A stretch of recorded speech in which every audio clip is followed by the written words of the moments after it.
This gentleman is presidential material. He is an impressive politician. Mu byobufuzi enebeera affiliation, ebeera endorsement.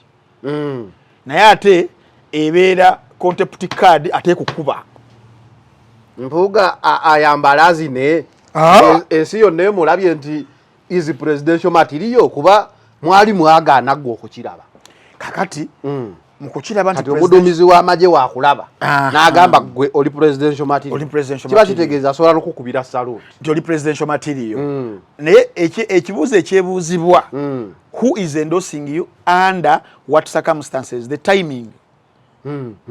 Nti ow'ekisiraani agamba luggwayo luti. Ow'ekisiraani akola ati ne tooki ekookya. Ow'ekisiraani ne tooki ekookya. Ekisiraani ow'ekisiraani Mpuuga. Atati. Mu kaseera Mpuuga yatuziza olukiiko lwa lunaku olwajjo mu kisinde ky'ekipe ekya Democratic Alliance ng'ali mu kututimba bbula nga bw'ayagala okubeera ng'agattiganya ebibiina by'ebyobufuzi byonna nga muli ne NRM n'ebya opposition okulafuubalira electoral reforms ne transition ya Mwami Museveni. Laba ate mutabani wa Mwami Museveni olunaku olwaleero wamwenda osinze nti oyo bannange ate mu balungi simulabangako musajja mulungi era presidential material. General MK Muhoozi Kayine Lugaba leero akedde nga yakola ku bammawo mawo in fact ebyo tugenda okugendamu leka nkyakubulya in focus nti omusajja ekisiraani kimulondoola simukisa pannangi ekisiraani kugambye bukyanga abeewakana abadde agala kusirituka bw'ati ajje mufa atwebuzeebulizeemu omusajja n'amusika namugamba gwe asinga oli presidential material. Netugenda mu lugero lw'abanaggana olugamba nti olabanga neighbor gw'otakolagana naye ayagala nnyo omwana wo gw'abiibiita gwawa swiiti gwakola buli kimu abalwadde yamutwala mu ddwaliro olina ogenda ku DNA. Omwana omutwala ku DNA n'okebera endaga butonde. Kati Mpuuga ye tasada DNA twakimanyirawo kino kyo bagamba nti kijja omwana ayawukana nnyo ku banne. Olwali olugero olugamba nti ayimbe kyambiro kinyaga bitono ekijjomanyi kati ku Mpuuga Muhoozi agenza okumugamba nti go waffe nga tukimanyi ate ogambye yagambako ne Mmawu yamugambako era nyagala tutsirosereyo abantu ngenda kusindikira obufaananyi obwo ate bombi babeera bali mu kya transition of power.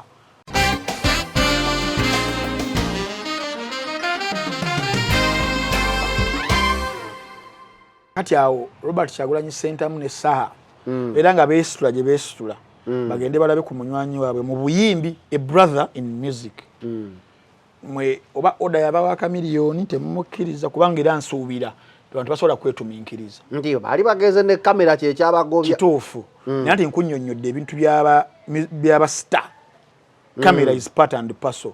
Ekyo ne woligenda luddawa anti era hawa Bobi Wine ono oba naye alina mulogo bagamba ekizibu mwaze wano n'obukamera bonna abakagendayo batusindikira video nalabye netugamba kati ya Bobi Wine yoyo yandise omulwadde nalabye Kabangala ejjo ng'ali ku mulwadde bwati kifaananyi nekikola ki nekiruma video gye nkuzanyidde wano ng'alina aba Southern Sudan ng'ali mu kwogera n'empiira zimuli mu nnyindo era that is a video video y'olunaku olwajja ey'omukyala Juliet Zawedde nga bamuwa ebimuli family ye eri wali that is video kati awade principle mbu yagenda ne kamera abantu kamera ye yali egenda okutta omulwadde abantu baffe bakiyige buyizi abantu nga balina erinnya the personalities obulamu bwabwe tebubeeranga baffe ffe waffe busobola okubeera obwekyama n'obukukusizeeyo paka naye obuntu aba personalities obwo butambulirako ebintu ebyo because there are people out there babagoberera buli kimu alidde ki asenyesezza nana akozeze ki byonna ne kamera eno erina okulaga abasigadde nti ekikolwa kikolanga bwekiti era lumu yali mukyala yali omukwabo ba stars ab'amaanyi yali Angelina Jolie ng'agenda Namibia kwemu ku charitable gundi causes ezo nagenda ne camera nga documentinga ninga bawadde akakadde kamu akadoola na documentinga each and everything kata ennono yaffe mu Africa olumu bambi ebintu ebyo birabanga ebya omuntu takuyamba n'omulabisa nange nali nkola charity wano nga ngabira abantu abatalina buyambi mmere nentuuka nga waliwo ayagala emmere neragala mukwata ku final channel nemugamba gwe ngeri gy'otayagala kulayikako kamera genda government elikuwa ekintu kya mirundi mingi nti when you document that something ekyo mwekityo set an example abantu balabira n'oku it spreads awareness okumanya situation y'omuntu anyway it depends abantu tuli kyekimu there are people who are reserved nga tebagala kamera obulamu bwabwe then there are those nga kyekiriwo kyekibatambuliddeko it is a reality webityo omanyi waki VAR nkuba abagoba Bobi Wine ku kamera omulwadde kenyini ng'agenda mu ddwaliro Bobi Wine yakwata video eyo era batuwa video batuwa amawulire tutegeere ninga bali basobola n'okuteeka just a tweet naye tekyabamalira nga balina okulaga ddala omusajja muki mulwadde kitegeeza kamera terina kyekosa ku kamera so ne these visitations kamera si kyekigenda okugira oba ki naye the guest nti omuntu yeesitudde najja akulabeko mu bulwadde kikolwa kirungi nnyo ekisobola okuinspiringa ffe abantu abalala kubanga essaawa zino kya Robert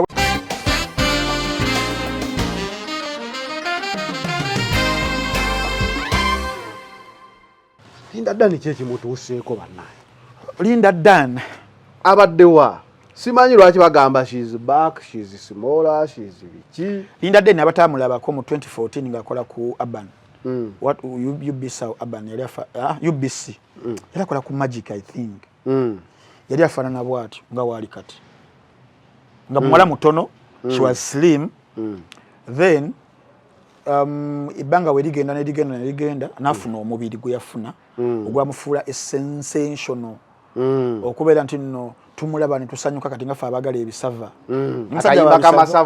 omusajja wa bisava era kirinda dene nagamba era ne ba B2C soldiers eteeka mundaawo kwata mundaawo bakimye masavu okutegeera ekyana nga kifaanana bulungi kirabika bulungi naye olumu zibera personal decisions kati kanchi generalizing kwa sababu zino zanedu oba otadde on the spot okugamba nti omwana yabadde ki I'll just speculate just gwe VAR ya just buli muntu akoga mu ggwanga omanye kimukoza olumu ziba stress levels gaziri waggulu ekyokubiri abamakasi yatugenda tatawe yokogga omwenge gususse nsonga substance ekirala kiba kigenderere olina agamba body weight na losing ekirala buba bulwadde obulwadde buno obwammwe olumu bugeze olumu bukoza okimanyi ngo oyogedde bulwadde ki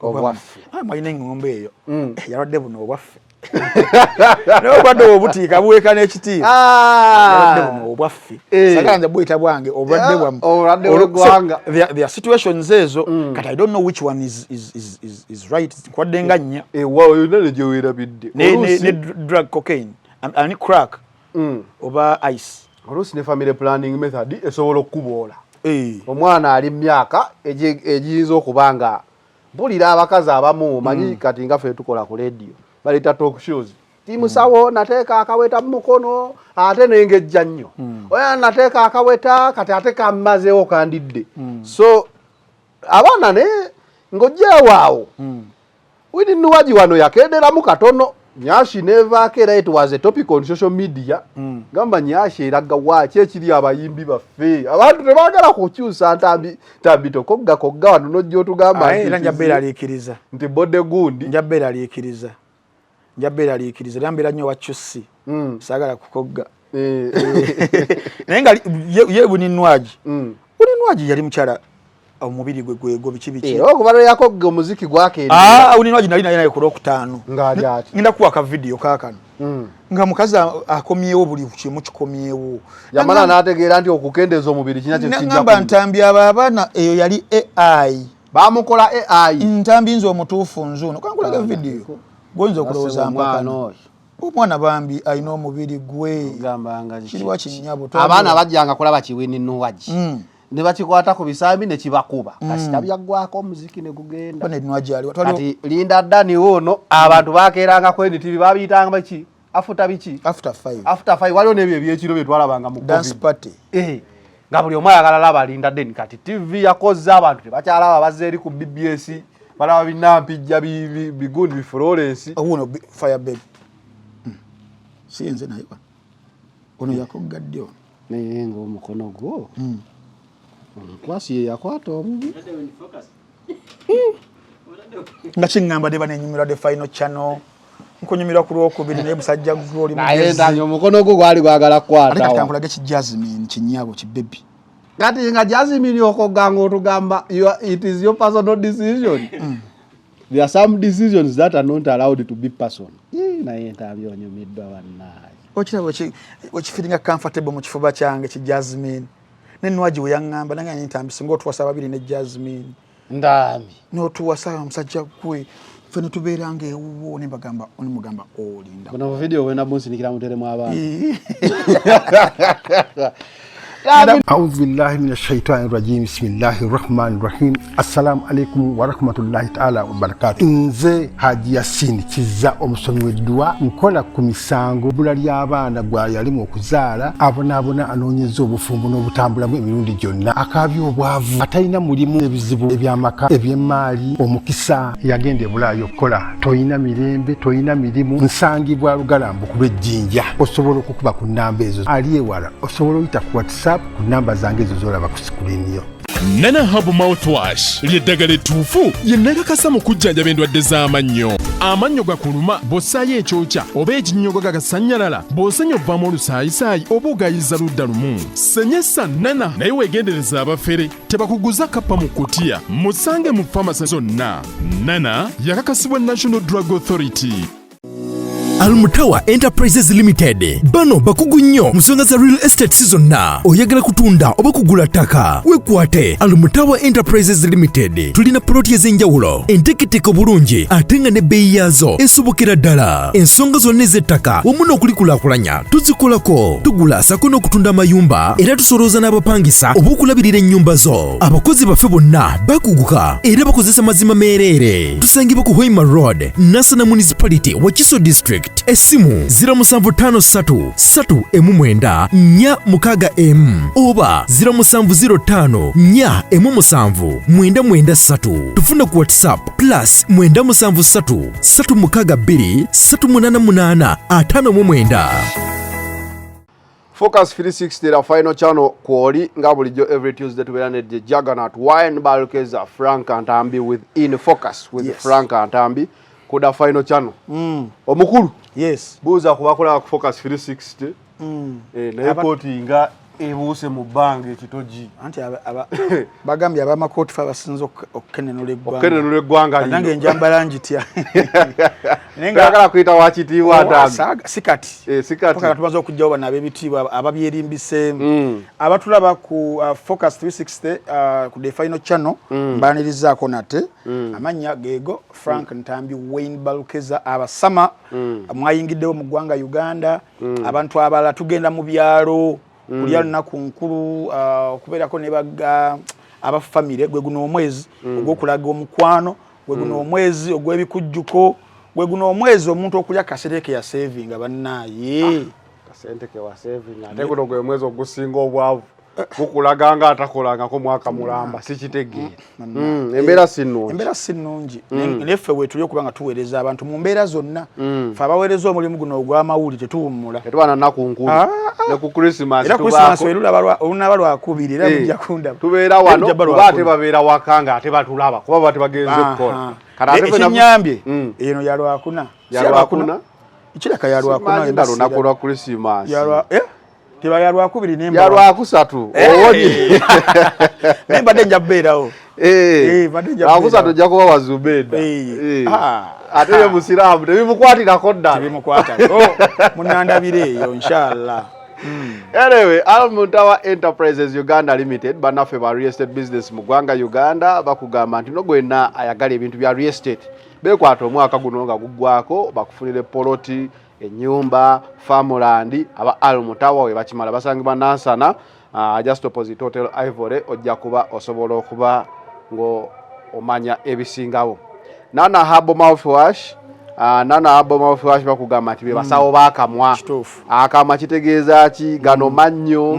nti ekibuno kireeta omusaayi amannyo ganyenyera olina bad breath kozesa nana ekyo ajja kuba akimala ddala December wano gwe tulimu December wakunyumya togenda kunyumya ng'abantu kunyumya kati obanga olinamu embeera nana abajja kukuyambako nana namwe abasama abakomyewo mumukozeseeko ojja kuddayo eri ng'otutte nako naye era nga n'omuzira mpulira ennaku zino kati bali mu winter kituufu bali mu winter ndowooza yakatandika so abagidduse ne mujja kirungi nnyo mukozese ku nana Hajji Asinikiza musomi wa dduwa era gwe alina ebizibu ebyenjawulo ebikutawaanya osobola omukubirako ku namba y'essimu eyo n'omugezaako weba ne Frank Antambi kiba kitegeeza munno watch yagamba munno watch era kisitiri mu December muno kitegeeza mumala obudde bungi ewaka abaana bakomyewo bawummudde abaana okusinga okutaayaya ku byalo bayigireyo emize egitali mirungi TV eyo oba olina smart TV osobola downloading application ya munno watch oba balina zi tablets oba amasimu era munno watch kwali munno watch kyeki application eyo kutera ba VJs ba Uganda bonna mu kibbo kimu nobeera nga gweyagala gwolaba films empya enkadde films ez'ebika byonna generals zonna films mu maloboozi amalungi films tezesitaza ze za munno watch gibeera emitwalo 3 gyokka egya Uganda buli mwezi kitegeeza obeera okozemu mathematics atali wa kenzo banusu 10 buli lunaku nobeera ng'oyota ab'okubiri be bannaffe bano bannaffe babayita ba National Lottery. Yes. Bayina ekintu ekipya olunaku olwaleero oba wiiki eno gye tulimu era nga bagamba nti bayina ze bayita Easy Wins. Easy Win Games. Bayina 5 era olina okubeera nga ozimanya era zino osobola okubeera nga ozanyira ku mobile devices oba PC. Zino mwe muli Mr. Chicken, mwe muli Wheel of Fortune, mwe muli Laduma Cash Striker, mwe muli Fortune's Fruit, sako ne Easy Lotto. Ozanya otya registeringa ku www.nationallottery.go.ug oba otopinge app yo wallet otandika okubanga ozanya.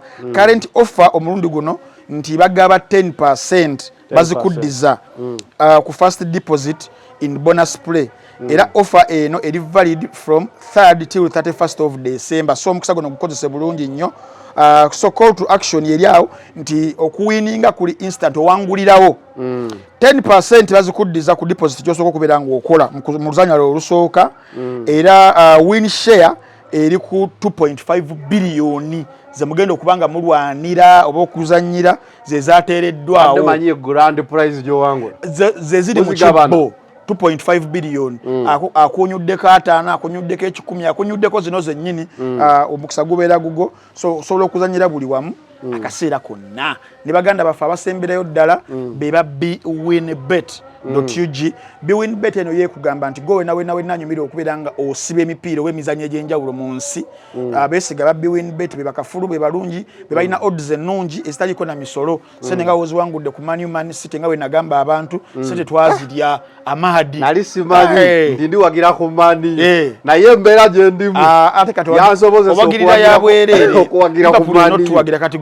gwe nange enjawulo kibonero omunsinga okutono enjawulo nnene omuntu ali mu 10 n'ali mu 3 tewali okkirira nkulaba obolaba nakuwagira Man City katentomere kateekutomere nontaasa era nebaza abamani yonna gye muli tubasaba mukolenga we mutyo awo wona bwinbet wejjira negamba nti siba nayo ku mizannyo gyonna nobeere ng'oli akasenteko akalungi genda just ku mutimbagano gwa Google teekamu www.bwinbet.ug. Okay, what do we have in focus today, Frank Antambi? What we have in focus today yenjogera y'Abaganda nti ow'ekisiraani nagamba luggwayo luti ow'ekisiraani akola ati ne tooki ekooca ow'ekisiraani ne tooki ekooca ekisiraani Mpuuga mu kaseera Mpuuga yatuziza olukiiko lw'amalu lunaku olwajjo mu kisinde ky'ekipya ekya Democratic Alliance ng'ali mu kututimba bbula nga bwayagala okubeera nga agattiganya ebibiina by'ebyobufuzi byonna nga muli ne NRM n'ebye opposition okulafuubalira electoral reforms ne transition ya Mwami Museveni laba ate mutabani wa Mwami Museveni olunaku olwaleero wamwenda osinze nti oyo bannange ate mu balungi simulabangako musajja mulungi era presidential material General MK Muhoozi Kayine Lugaba leero akedde nga bwe yakola ku bammawo mawo in fact ebyo bitugenda okugendamu naye kati nkyakubuulira in focus nti omusajja ekisiraani kimulondoola simukisa pannangi ekirani ali ochekocha kugambye bukyanga abe wakana abadde agala kusirituka bwati ajje mufa twebuzebulizeemu omusajja namusika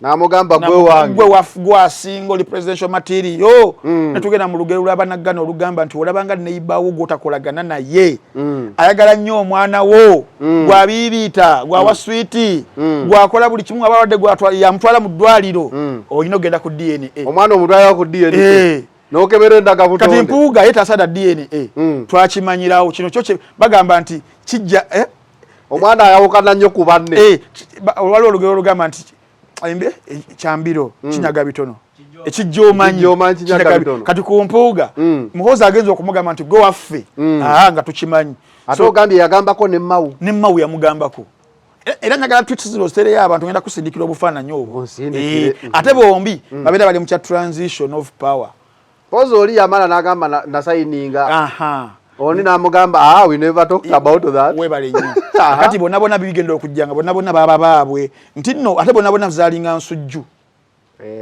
ensujju kaseeyengerere nyefuka yakalaki ya yero awo kakati byeme kubiri in focus olwaleero awo nga tuvuddewo wennyini tugenda kugendako mu sijja duyita lutalo naye omuyimbi waffe Mayanja Yosefu tugenda kumutunulamuko VAR awo tulabe obulwadde obwo tebonna kakasa twetaaga kibadde naye ekisinga obukulu bye bigambo bya mutabani we Abba Makasi Mayanja naye kirala ate nze kyenzijamu nga performing artist graduate commentator and performer ombanga mwina Michael Jackson wa nga Chameleon okutuuka ku kitanda awo nga sente zimwe ku byampi tulina kuyisa kabbo kibera kya tabbu eri industry ya Uganda ng'olunaku olwajjo Eddie Kenzo ate yavuddeyo n'agamba nti copyright ekonkonye copyright emaze netuuka ekonkonye tugenda kuyisa mu kibaluwa kyawo bagigulire copyright bagigulire naye kakati copyright okujjawo kwayo okonkona tekikuwa bugagga ate kitya copyright era olugwa nga bino mbisuulawo nga nzirayo eri muzanero nga nkubalaga ate ntambi oli boosangawa nkugambye bye tugenda okutunuliramu in focus tontiisa nkugambye ebyo ebindeesa wano yes tugende so ensonga ezo wabadde oŋŋambyeko ku nsonga za Linda Deni nti aggwawo lwa buwoomi abaana kye bakola Linda Deni oba yanywa kakano kasirimingiti kayeke yalanganga simanyi naye kiriawo Linda Deni yayimiranga ku TV n'olaba ebisambi n'olaba omubiri n'olaba osobola obbikoowa ebisambi nowesiriminga baana bamutaddeyo ne bagamba omanyi kano a few moments later ako ne batandika omugamba yasooka okukwata iPhone 26 etuuse mu 26 tuli mu 16 adde manyi fa Android egejo tuli mu Android 50 something adde manyi nabo batuuse mu 20 kakati bana bamwogere tugenda bitunuliramu okuggulawo show bulungi katwandike on a light moment nzanye akantu kano naye sagala oseke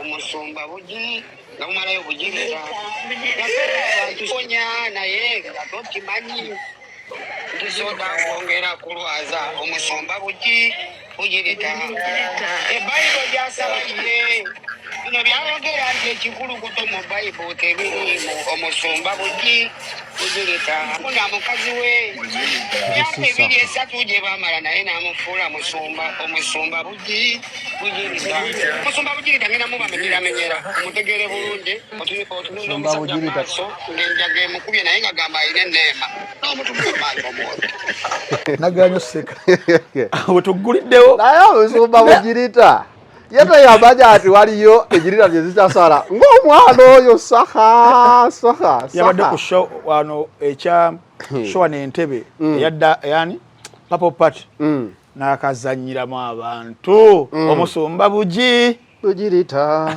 natugamba ki bayizawe nga sinnagenda mu maaso olina okunzijukiza mu in focus UNCC etwalibwa mu mbuga z'amateeka wabingamba walowooza nsaaga nongamba omuyimbi nali simuwulirangako Dexter Daps naye ma teweerabira olina binzijukizaawo etwalibwa mu mbuga z'amateeka Attorney General bagenda mu petition totandike wali ku wekizirani ne tochi ekuocha owekisirani mwana wa era nga kyavudde kuki aha olunaku olwaleero ku makya mutabani w'omukulembeze w'eggwanga era nga ye CDF omwami Muhoozi Kainerugaba generali sinza amanya gye yasuze naye yasuze mu Balax kati si yakubidde omusomba buji omusajja wange wa boda aleeta kisumuluzo wano kati omusajja yonna gye yasuze tetumanyi naye abamugoberedde ebbanga atera okuba n'essimu ye n'agenda ku mukutu gwo gwa Twitter omwe gye tuyita X essaawa zino n'ayiwa ebintu biyitirivu nnyo n'ayogera ebintu kati mumu ku byayogedde ebitaneewuunyisizza alandukidde ku Robert Kyagulanyi Ssentamu n'amuvuma namugambye eki mulimu ku byamugambye kankebere wano make sure nti kyompa yeyo sure Muhoozi Kainerugaba ku mukutu gwo gwa Twitter olunaku olwaleero alumbye Robert Kyagulanyi Ssentamu n'agamba nti nedda bino bigambo bibi nnyo saagala bisandyagadde biisi za bantu baffe bibi nnyo atandise okunywa enniimu njakukubira essimu bibi nnyo sigenda bisomera abantu ononsonyiwa leero obitidde si bitya bibi tebiyisika mu kamwa naye kyewuunyisa nti biva mwani kyekyewuunyisa biva mu CDF ow'eggwanga naye ate ekinsanyusa mu byo be bano abatugamba sayidi eno ffe tuli baki bahooligans kati nze buli wendaba omuntu wa NRM omuntu wa mwami Museveni ng'ali mu kuvuma ebigambo ng'ebyo ntuma butumya mwana wange n'aleetera amazzi n'ennaaba mu ngalo kekano ke bakuleetedde kano kakunywa kano ndi mu kanyala tweets za generali okuvuma Kyagulanyi okubyala akayemba tunywemu ku lwekyo tunywemu ku lwekyo lwaki nti waliwo narrative yali etambuzibwa mu kisanja kiri ekyaggwa nga tuli mu elections abo abaana ba NUP baana bawemuzi baana bavumiti baba abantu bitiibwa bikoze bitya tebagala kuleeta ideas tebadiscussinga ideas bavuma abantu nawe buli wenda bange wa NRM naye ate ali mu kukola ekyo even much worse nkuba ngalo naye awo si kyekikulu kubanga kyekyo kyabadde ng'akola Bobi Wine abadde amufuula kamere era tekikwewuunyisa ebigambo bya Kyagulanyi byayogera ozi naye yekyawamu yayogera nagasi yali teese eyo ne yekyawa n'ayogera ngawa kasita ne beetwala era kati uno wawandiika bino ne weefumintiriza ku bya Kyagulanyi byayogera ogamba okay Museveni zisani oye muli ogamba enewe ekyaka yakirabirawo ekintu ekyensonga notabigenda nnyo ki ebyo byabakulu notabigenda wala generals era sigenze eyo nange naye abantu bagende ku X babirabe babyesomere babinterpreting naye wano omusajja waffe tuba tuliawo mu tweet ey'okutaano gyakoze saba zibadde ziri emu nakola emu abiri emwana kwemwana n'ateekawo ekifaananyi ky'omukungu kino owekitiibwa Madam Speaker, can I know the meaning of Owekitiibwa? I was passing by and they said Owekitiibwa. They wanted to beat me. Kati kuwa ekitiibwa ono bayita Mafias Mpuga Nsamba n'ayongezaako ebigambo bino. This gentleman is presidential material. He is an impressive politician.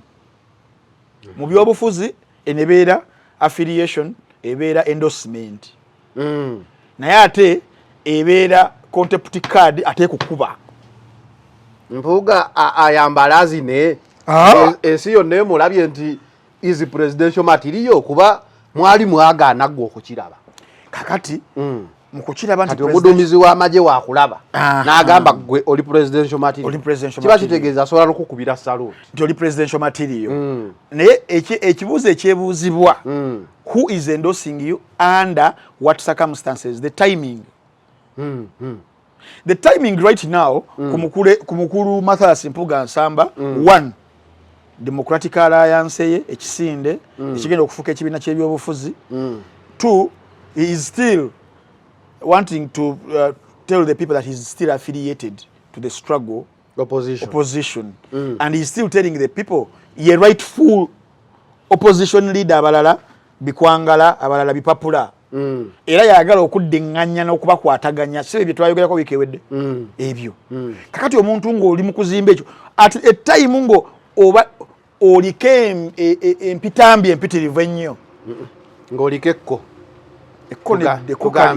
ekko kalikali saba ekko nga lyakkuta olimanyi ekko erikukyusa nekkala ekko otambula mu bantu towunya tukireke kali tugende mu maaso kati ng'owunya ebintu bwe bityo ng'ogezaako okwenaaza okwetukuza okwenyika mu pipa ya omo ekyaganye nofuna ya jiki eganye ogezaako okwenaza kuva mwezi gwa kuna eya jiki weegaana togwa mu asidi wakiri noggwawo yagenda okuddako omusajja ng'akoze buli kimu okuba ku situation y'emmeka y'ebitaano ebyo bitaano gora discourse webali parliamentary exhibition webali nnyo omusajja ng'ali mu kitugamba mu byobufuzi he's fighting for a political banaba NTV bandeke he's fighting for a political lifeline. iPhone tegenda mu silent egenda manya iPhone simu ya bei naye terina na ka silent Frank oli kwa iPhone kisate kwa iPhone ya Linda Den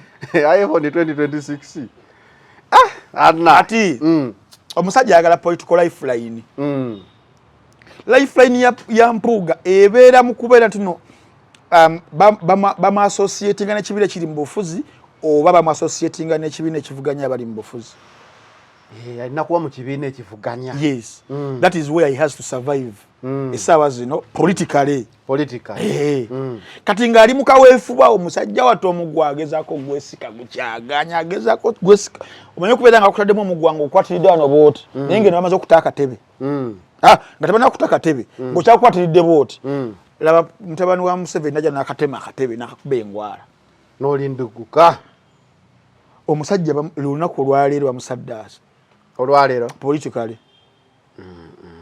politically lwaki nkugamba bwentyo mu mwaka gwa 2020 president w'ekibiina kya Democratic Party DP omukulu ng'ayagala nnyo ddi eri Democratic Alliance Democratic Party omukulu oba naffe tukyuse Democratic Unity Platform naffe tulina dda final channel kati Nobert Mao naye we yali agezaako okwagala okuyingira mu gavumenti ya Mwai Museveni yatandiikiriza atu bannange basebo ne bannyabo tulina okutuula tukkanye ku ngeri Mwai Museveni gyagenda okuva mu buyinza kituyita peaceful transition batandikira mu ezo line zezo atawe line focus yo nange nkuttemu speed yes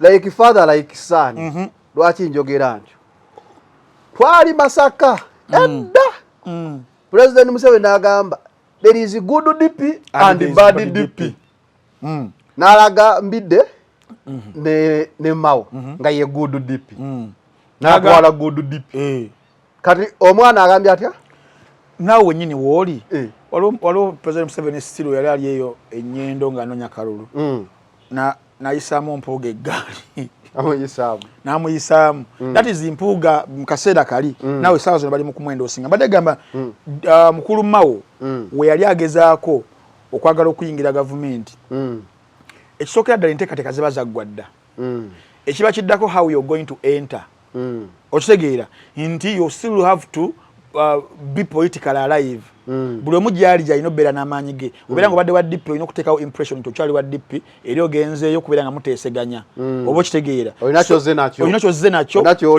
era gwe okyali eno that is it so Mao bye yali ayogera peaceful transition yali ayogera ku electoral reforms bye yali ayogera before we know nga ayingidde gavumenti bulungi nnyo bamuwadde n'ogufu era n'akola interview kwali Gezira n'agamba ye ekyamuleeta transition we yayogera ku kya transition wano Mwai Museveni yali asirise bwati we yamala omuwa ogufu we yaddamu okugenda ku bya transition Museveni yamugamba kyawadde oyogera nga tutandika alimba tubitesanga. We have never discussed that. I don't know where he's getting them from. Naye nasirika webale nnyo. Naye omuntu agenda okukola move eyo nga politically eno mu opposition talinayo space. Eba tekyali space. Alternative ebalina kuba nga akola ekyo one okusurvivinga economically. Mu kaseera ko Mao yagenderera President Museveni ojukira obadde bwali muluma. Yayitali bulungi. Yayitali bulungi. Ne yamutera sente mu ddwaliro omujjukira bulungi. Embera teyali nnungi. Kyengezawo okugamba. Kakati omukulu ono we mukungwe. Naye ssaawa zino one eno mu opposition yali ali abantu bamala ne yamubuuka. Ne yamutegeera nti bulijjo olindya nabo. Okitegeera. Waliwo omwami waliwo omwami Professor Lumumba. Patrice Lumumba. Professor Lumumba ono omusajja omukulu ono owe Kenya. Omutegedde. Era ye Patrice. Ye Patrice naye. Emanya gonna baagamuwa. Yagamba kyewuunyisa ebweru yagamba in Europe omuntu abeera nga aliko allegations za corruption resigninga.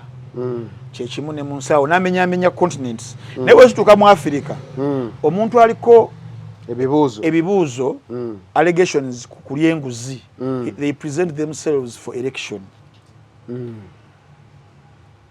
Titulinamu nsa. Naye Israeli wekikola. Ne Israeli oba ne allegations nga weesimbawo. Kakati ne wano omukulu mu allegations ezibaddewo zonna nga n'ebitaano ensi yakitegeera muno omusajja yabyezibika nga nalien skin yavayo n'agamba we are birds of the same feathers omukulu yabba.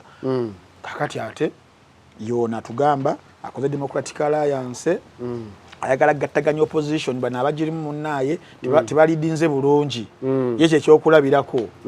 Kakati ate laba olunaku luno weruti werutuuse mutabani w'omukulembeze w'eggwanga wamuwa endorsement ensava. Waliwo omusajja oli Ogenga Latigo yawulidde n'agamba is the best ever to be a leader of opposition. Yamuyingidde amutwalira n'amugamba let him tell us what he has ever done. Wamuwulidde? Namuwulidde. Kati so bamuwadde endorsement. Banyala kusomera kibaluwa gundi eno tweet era ya mukulu y'omu wano ngali ku Nobert Mao ono era muhozi mwaka ki 22 ndowooza. My big brother Nobert Mao is the most brilliant opposition leader in Uganda today. He has presidential skills. Eyo ya Mao 22 era Mao je yasibira twalabayo eyo 22 this gentleman is presidential material. He's an impressive politician. So obanga just change of language but sequence yemu era kati ebekulagira wawe tulaga nti mpuga ebyaddala musajja wa yero musajja nsojju musajja nsojju. Kakati ekyebuuzibwa kino ya green kino kati si ya green yakikyusa wali ensujja myufu ekikuusikuusi tabangako mu myufu yali enonyeza yali akyali wa green wali nga alina okwengera DP buloko yalina okwengera era bona abaddeyo balaba bengevu mabiko balaba Mao omulaba n'abalala obalaba era embeera zaabwe basaba yonna bengera Segono balaba sawa yonna esaawa yonna teweewuunya so tokyemwokyeza kyekyo ekisiraani kubanga eno move politically egenda okujjawo gikaluculatinzeemu ebeera move nno nga nteeketeeke ogezaho okwenaaza eno bali bagamba nedda kyekyo nti tokolanga bagamba sitaani talokoka tokolanga enkolagana tokolanga endagaano ne sitaani omusajja bamukuba nnyumba togiranga endagaano ne sitaani ajja kuswaza yono tosuubira nti bamukuba ennyumba mwami Museveni ebyo byakolera ddala akuba ennyumba tomukuula Museveni tomukuula niye mabegakawo Nobert Mao yavaayo n'agamba omusajja mwamulaba nali mubi kati obuzeebwe bwebwo era mumwerinde essaawa yonna bwewabbanga naye anoonya weevu eddako bwewabbanga naye wasula emiryango teweebaka toyinza kwebaka bano beemanyi bano beemanyi so teweewuunya nga gavumenti eneebeerezeeko nebeera nga Sir Robert Kyagulanyi Ssentamu nga yezzeeko nga yamwami Museveni nga yezzeeko teweewuunya okulaba nga onaaweereddwa ogufu nina byonnawulira eyo gye tubeera yamba prime minister omwaka ogujja tewabiwulirako tubiwulira prime minister tubiwulira tuwulirako n'omulago bagamba banka gavana obufu buli awo babuterese politics Museveni watu wamuzanya n'abamuzanya gye bayita devil's advocate that card kati ye mutabani we akikoze kumma yachokola kumma wachikola ne kuono ugenda oyagala kuzanya smart nti ndi weri nakuba mukeyo nosoka no otagala boti notuke kisa noterero mulundi gumu ne mawe yali yebuzabuza toka nateguka sente za sugar mami sugar mami ozirira mutala sugar mami wembera wa kujjayo tuzine amoina nigi na kuchalo akujja akavubuka akatomo alaga abakadde be nafunyo omuto afojaze za mo musayi kati ye mwami Museveni mu byobufuzi bya Uganda watu bazenga zanye ebyobufuzi bye so VAR omusajja emukutte entegatega musajja ya myose ya yero mu Luganda kiki yayengedde musajja wa kyenvu awedde emirimu awo tuvuddewo toki ekwokya tubeera awo tulabanga toki ekwokyezza badde mmanyi nti yange ogende okukiika emmengo nti yanjokya nange awaleyo toki yakwokya teyanjokya bangamba omusajja yali mulina abalaba n'agamba nze Katikkiro wa Buganda njogere ne boys domitule awala mumanyiira tokireebo kyande muvaayo emisinde toki ebbaluwa yatuuka ate kyali kitututeza neru sikulaba Katikkiro kwolwo twali tugenze mu ofiisi ye kutwalayo ki baluwa neera mugenda mu kifo ng'ekyo tuba tulina ogenda nga tukoze eki twambadde bulungi nnyo twanika tokolangako mu office yogerako nange yakolako mu office bakola muya mafia sebo nedda sebo gwe programs director out 100 baletanga amabaluwa busivyo buvudde ku YMCA obuvuddewa obutunuuliramu n'osula mu kasero ebintu engeri gyembirabamu ebbaluwa yammwe kasita bagamba nti abavubuka abatembula kalevu okuva boys dormitory akasero we popo anti olumu ekigendererwa kiyinza n'okuba nga okimanyi togenda nakumulaba naye the gesture ekifaananyi okitegeera bakiise towoza nnyo omusajja omugezi yagamba woowoze nnyo okumatiza abantu ensonga eba teggumidde kituufu naye nze sijja kwogeraoti nawe ekokyezza ddala kutokikozza mulimu ebitwafunyemu ebikulu ebirala kale tuvudde ku mpuuga ki ekiddakawo Jose Chameleone Jose alina akatambi kendabye olunaku olwaleero kankazanyiremuko ku bantu wano sigamba Jose Chakala Jose Chameleone Jose Chakala azannya butambi nange alina kazannye abadde alina ekikazi kyalaga okugula TV omukono gye guggweredde sajja atuuno bambi nga afunyemuko ku mpemba wemba ezogera katwekeko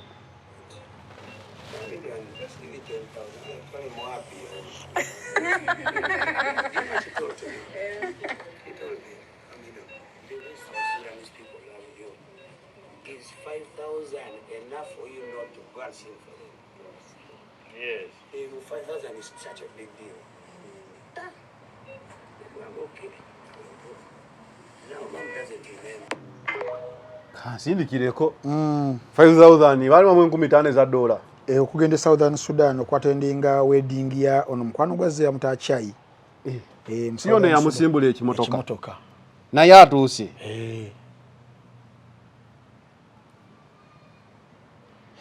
Kansindikire abaana bagambye omulwadde era namugamba yamugaya ogenda kwatendinga weddings endala nyingi nnyo mu family yange bamwagale Southern Sudan si amusimbula ekimotoka kyawizo ekyo kyeyawa wempulira wempulira njagamba wempulira saagala kikonfaminga so yoyo Chameleone musajja mulwadde wabaddewo ko over the weekend VAR eraga ddala mu butuufu dokita mulwadde Abannayuganda bagamba nnyo ku luno. Omanyi ojjukira we twasomera waliwo akantu ke bayitanga wulufu. Akagera ako omwana yagendanga eyo mu ttale nali wulufu. Ne bajja ne badduka ne basanga nga azannya ku luno wulufu yajjira ddala. N'agamba wulufu ekyalo kyonna ne kigamba bw'atyo bw'azannya wulufu yamuli. Omubaka Nambooza atera nnyo okugeresa akagero we kati. Kati nanti era nva mukono. Kati dokita engeri gyali owobubadi ng'erinnya lye sita nti Chameleone akyusa langi. Ku luno yagambye nti Chameleone mulwadde. Ensi yaganye. VAR yegamba ki? VAR mulwadde. VAR olw'ensonga kwolwo lwennyini olunaku lwe tuva e Mengo. Tuba twawukana ne Pazzo essimu n'evuga. Ng'akyali awo ku Doctors Clinic. Pazzo n'agamba mumuwerekereko. Saasobola kugenda naye namugamba genda ojja kumbulira ebivaayo. Essimu yasemba okunkubira. Wali omenyesa omutima. Wali tosobola kugenda. Essimu yasemba okunkubira ekiro. Nagamba akasajja kafa. Era enkeera ne bakajja ku Doctors Clinic awo ne bakatwala e Nakasero. Ka video ke mwalaba nga ali katanda. Lakuba nti no obulwadde bw'abasita baffe. Bulina okusigala nga buli mu showbiz. Ekyo ky'abantu balina okukitegeera. Olina okusigala nga oli mulwadde naye nga ate amawulire ogalina gali kuggwa. Ng'ogalina. Olina okukola ebyamawulire. That's why nti Robert Kyagulanyi Ssentamu Principal NP wakyala ne Ssaaba Mugaana. Bakoleyo eggulire. Twamuganye. Twamugobye. Tuli b'amaanyi. Olaba omulwadde agoba omulamu. Oba kitegedde yet that was a wrong card. Kyali kadi mbi nnyo era nabadde ne mutima. Ku show ya Sebatta. Mugamba mutima ekintu ekyo timu yammwe kye yakola kyali kibi. Olw'ensonga mugenda kwegobako abantu ate muddemu mubeere mu depression lwaki. Mu nnono y'ensi sinajjagamira mu Buganda kino kyo kya buntu. Obuntu bwo buli universal. Obulwadde n'okufa. Tebulina invitation. Tebulina invitation, tebulina mukwano nti nalina ba mukwano gwange, tebulina mulabe nti abamulabe bange tajja. Osinga in fact ebyamasanyu kale. Oli muno ne watajja ku byamasanyu nti oli kumbaga osobola omusonyiwa omusaasira. Era nze bakyali bange bakimanyi. Sitera nnyo kugenda ku bintu bya pati. Naye woba ofunye ekizibu mbaawo. Kyekyo. Kakati awo Robert Kyagulanyi Ssentamu ne Saha. Era nga beesitula gye beesitula. Bagende balabe ku munywanyi waabwe mu buyimbi a brother in music. Mwe oba order yabawa Chameleone temumukkiriza kubanga era nsuubira abantu basobola kwetuminkiriza. Ndiyo bali bageze ne kamera kye kyabagobya. Kituufu. Naye ati nkunnyonnyodde ebintu by'aba star. Camera is part and parcel. Ekyo ne woligenda luddawa. Anti era hawa Bobi Wine ono banaye alina mulogo. Bagamba ekizibu mwaze wano n'obukamera bonna abakagendayo batusindikira video. Nalabye ne tugamba kati ya Bobi Wine yoyo yandise omulwadde. Nalabye Kabangala ejjo ngali ku mulwadde bwati kifaananyi ne kikola ki nekiruma. Video gye nkuzanyidde wano ngali n'aba Southern Sudan ngali mukwogera n'empira zimuli mu nnyindo. Era that is a video. Video y'olunaku olwajja ey'omukyala Juliet Zawedde nga bamuwa ebimuli family ye eri wali that is video. Kati awadde principal mbu yagenda ne kamera. Kamera abantu kamera ye yali egenda okutta omulwadde ku abantu baffe bakiyige buyizi. Aba abantu nga balina erinnya the personalities obulamu bwabwe tebubeeranga baffe. Ffe waffe busobola okubeera obwekyama n'obukukusizeeyo paka. Naye obuntu aba personalities obwo butambulirako ebintu ebyo because there are people out there ababagoberera buli kimu alidde ki asenyesezza nnana akozeze ki byonna. Ne kamera eno erina okulaga abasigadde nti ekikolwa kikolanga bwekiti. Era lumu yali mukyala yali omukwabo ba stars ab'amaanyi. Yali Angelina Jolie ng'agenda Namibia. Kwemu ku charitable gundi causes ezo nagenda ne camera nga documentinga ninga bawadde akakadde kamu akadola na documentinga each and everything kata ennono yaffe mu Africa olumu bambi ebintu ebyo birabanga ebya omuntu takuyamba n'omulabisa nange nali nkola charity wano nga ngabira abantu abatalina buyambi mmere nentuuka nga waliwo ayagala emmere neragala mukwata ku final channel ne mugamba gwe ngeri gy'otayagala kulabikako kamera genda government elikuwa ekintu kya mirundi mingi nti when you document that something ekyo mwekityo set an example abantu balabira n'oku it spreads awareness okumanya situation y'omuntu anyway it depends abantu tuli kyekimu there are people who are reserved nga tebagala kamera obulamu bwabwe then there are those nga kyekiriwo kyekibatambuliddeko it is a reality webityo omanyi waki VAR nkuba abagoba Bobi Wine ku kamera omulwadde kenyini ng'agenda mu ddwaliro Bobi Wine yakwata video eyo era batuwa video tuwa amawulire tutegere ninga bali basobola n'okuteeka just a tweet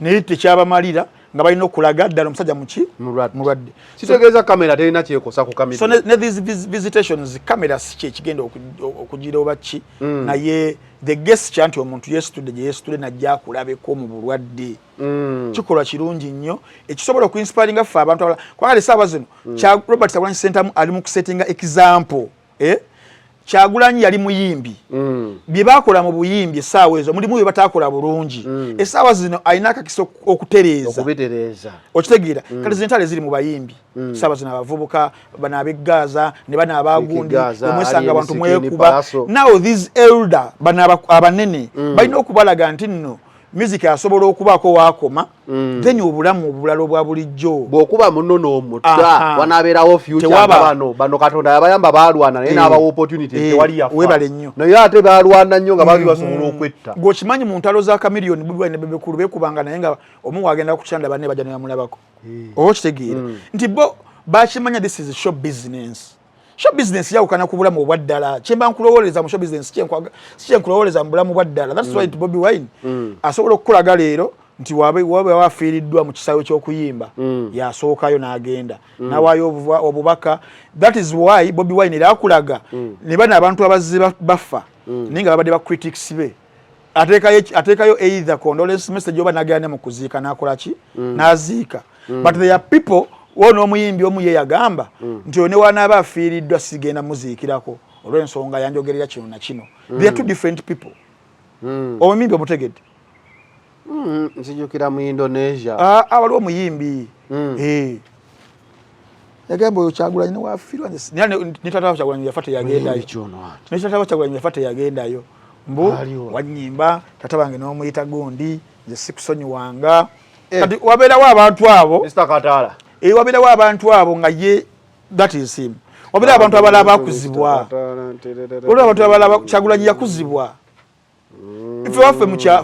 ife mu kyalo otufiirwa omuntu tetukola tugenderawo tetusomba enku naye boyi n'omala ofiirwa ennaku zino mu kyalo ate abantu baleeta akatale awo ssebo babafunye akatale owina ebezi gwobeera mu nnaku yo ng'abantu bali mu luggya lwammwe batadde ku makubo gonna batimbye n'ebimuli kati bali mu Christmas nga n'ebiziina bwe batandise dde okukuba endongo n'obuuza kiki ekigenda ki ekijja obufirika mu bafirika. So Robert Kyagulanyi Ssentamu wano wennyini omanyi bagamba ekiswaza omugagga kutanakantula Kyagulanyi kyeyakola ekyo nekye baamukola bano be baatanaka be baaswala kuba ye yakola ekyalina okukola as a human bali ne bakola ba scavengers balina okubeera nga bakola era walaba ne tweet kye baawandiika I was so disgusted nenkubira mutima essimu ne bagaa tweet eyo Facebook post mugijje agiteeka ne bagijja abo bazze badde bagala kutukuziri tebatwagala nze admin tu ngamba that was not necessary ono bubera bulwadde empalana mugisibe ku mirabba kuba teri ayita bulwadde empalana ogisiba nga Chameleone yeetaaga obukadde 4 bali mu reaching out who well wishers okitegeera bafanzi well wishers biki byonna kitegeeza now everyone is involved buli alina kyayina nabadde ne Trace musajjawo mumanyi n'agamba ekyo kye baakola okugoba Kyagulanyi kisobola okuba kyaleeta obuyambi nti omusajja asobola okugamba mwangamba nvuganya omusajja ne mu bulwadde nkyamuvuganya ne ku kitanda kuno kwendikundiri nkyamuvuganya kati mu ntaase nakozeeyo akantu so goyigo ndowooza muno baafiira obuyambi naye awo wennyini mu kumutwala emisinde bwe baafunira obuyambi gobuzanyesene bala emizannyo ssebo kisoboka sikidautinga nagamba yes Royal Soldier even on your deathbed you can still fight namulabisizza naye ekyo obeera short sighted olowooza bwotyo essaawa zino abasajja ab'emyaka gye balimu tegerese nnyo bali mu same age bracket otuuka ku myaka 4 otandika okubeera nga okolerera legacy bagenda kunzijukirako ki essaawa zino Robert Kyagulanyi Ssentamu kyaliko newaali batakutte mu ntebe ya ggwanga ng'egaanyi waliwo legacy ey'amaanyi gyakola ki emugobererwako nga tetuli kuba Martin Luther King never ruled America but asinga legacy president of America abasinga bonna babaddeko legacy ye kiringa olaba Besigye yes Besigye today God forbid era n'amala agenda nga olaba semwogerere tulisigala tubogerako webali kati Kyagulanyi though it is like agenda kumala kwate mu buyinza ne wabeera nga mukama wato bakirese obudde buli kusaidie ne mukama wali bakirese otherwise legacy yali mukubera nga building egenda kubeera esobola okubeera nga eyimirizaawo erinnya yali yakikola 20 years ago yes lyogerweko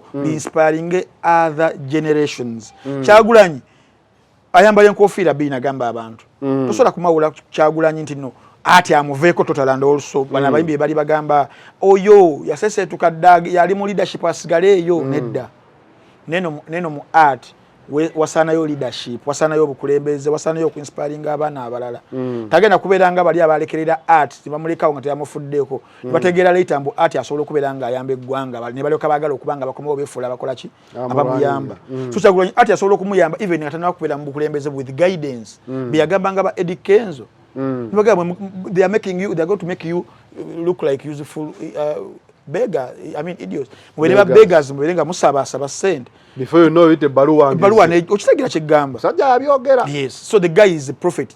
After seeing ekigendo okubera mu maaso. Now back to Jose Chameleone. All that being said. Tuba tuli aonge Abba Makas. Abba kibi nnyo ate kirungi okubanga we are in a contradictory society. One, fenga Abaganda, fenga Abafirika tuzaalibwa tuli grounded, tuzaalibwa tuli nennono. Omukulu tasobya talibwa mukamwa omukulu yabeera omutuufu. That is abannopo babijjawo ebyo babikyusa dda. Omukulu naye bamubuulirako anti kyegamba lwaki abo abaana bogamba abannopo ababikyusa. It is the new generation. Oba kitegeera neffe old generation otulaba nze nebaliramu old generation. Si musajja mukulu nnyo but emyaka gye nnina siri wa new generation.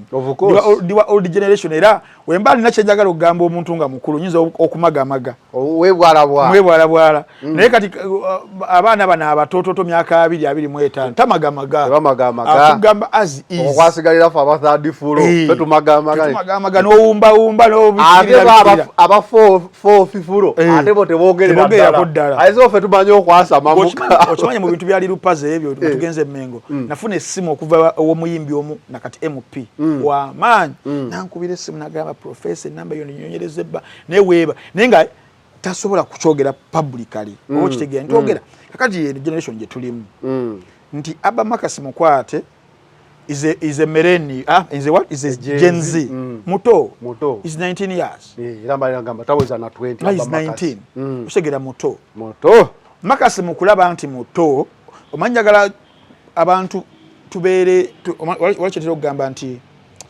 sad reality nga it is sad but it is the reality kyekiri otogenda kikyusa tekyali fictional okitegeera the sad reality sawa zino ekugamba Zaneru if you are to be honest ngoli mu kamera abaana bo bolese waka Zaneru wakoma wonga oba budde bugenze buzibye umwana tukimugana bambulina gaba daddy nedda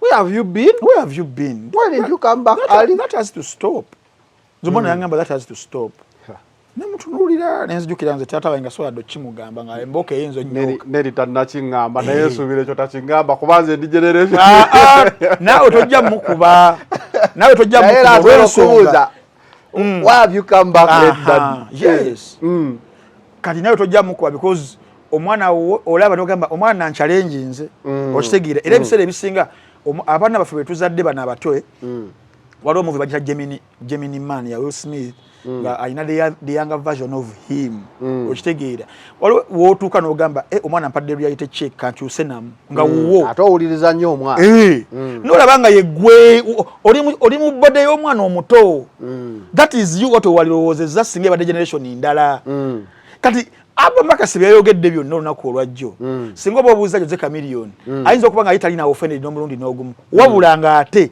ali very proud of the man asobola okustandinga na defendinga honor ye mu ensinga eraba which would have been seen as a taboo.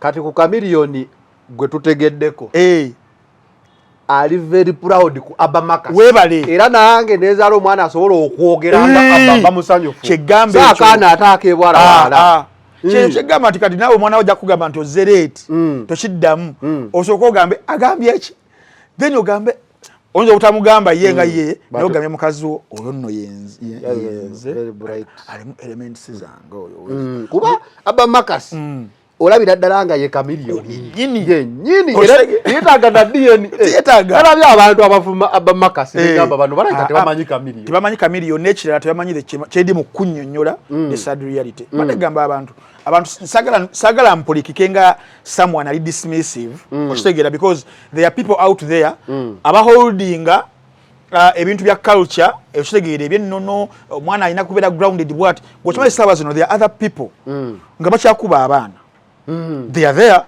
neze nyiza okugamba wange sola mukuba kituufu naye ate waliwo enjogera egamba nti suula omuggo oyo noona omwana naye yeyo enjogera yatukuza ffe but ku mulundi guno ebintu bikola bigenda ne bikyuka mulundi guno omwana woogenda mukuba omanyi omugamba switch off the TV webale n'omugirako obukati olwo kimuluma okusinga embo there are other punishments essaawa zino osobola okuwa omwana omugroundinga togenda kufuluma nnyumba togenda bazanya wabweru nga abalaba sigenda kutwala ku Diddy's World singe badde ekyaliwo sigenda kuteekako Ninja Turtles n'ebirala nti bigenda bikola ki bikyuka because generations zikyuse so bazadde bannange myaka 3 kwambuka 5 we are offended abatano sibabo sibazadde bano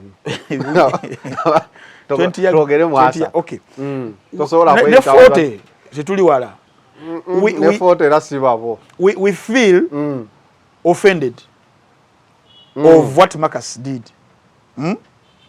We feel it is an abomination because for us we never did that. We were brought up totally very, very different. Kankobe disclaimer. Okay. The only parent who didn't go to school is the one who feels offended. Hii budget yagenda kusomera.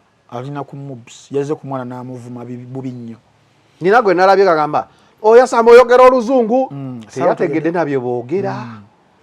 I think that boy kye yakoze oyo mwana yalaze nti atalina pain nnyo okuluzinga taatawe kuba yayogedde ne 2 years ng'ensi tekimanyi n'agamba dokita yakulabula 2 years so just imagine omwana agamba taata gezaako tulivulonga kakati omugamba mwazo okwagala kamiliyoni okusinga tewali ekyo tebakikulimba tebakulimba the boy is even scared to be an orphan some of us are already orphans tebakulimba waliwo omuntu ayinza okwagala kamiliyoni okusinga omusaayi ogugwe ddala abaana ababe tewali kyekimu era tewali muntu ayinza kwagala Abamakasi nga kamiliyoni kituufu era kamiliyoni wali audio note yafuluma yagamba Joseph Segu yalaga sobola kukeera nti bayogedde biri nange njogere no that one is my family I love it obo kitegeera so the chameleon gwe muli mu kulwanira nga muvuma Makasi he has a liberal mind okumanya ina liberal mind before Abbas was even Abamakasi was even 18 yali amutadde mu motoka nga muyigirizo givuga at 6 years nga muyingiza n'ekisabo ky'okuyimba kati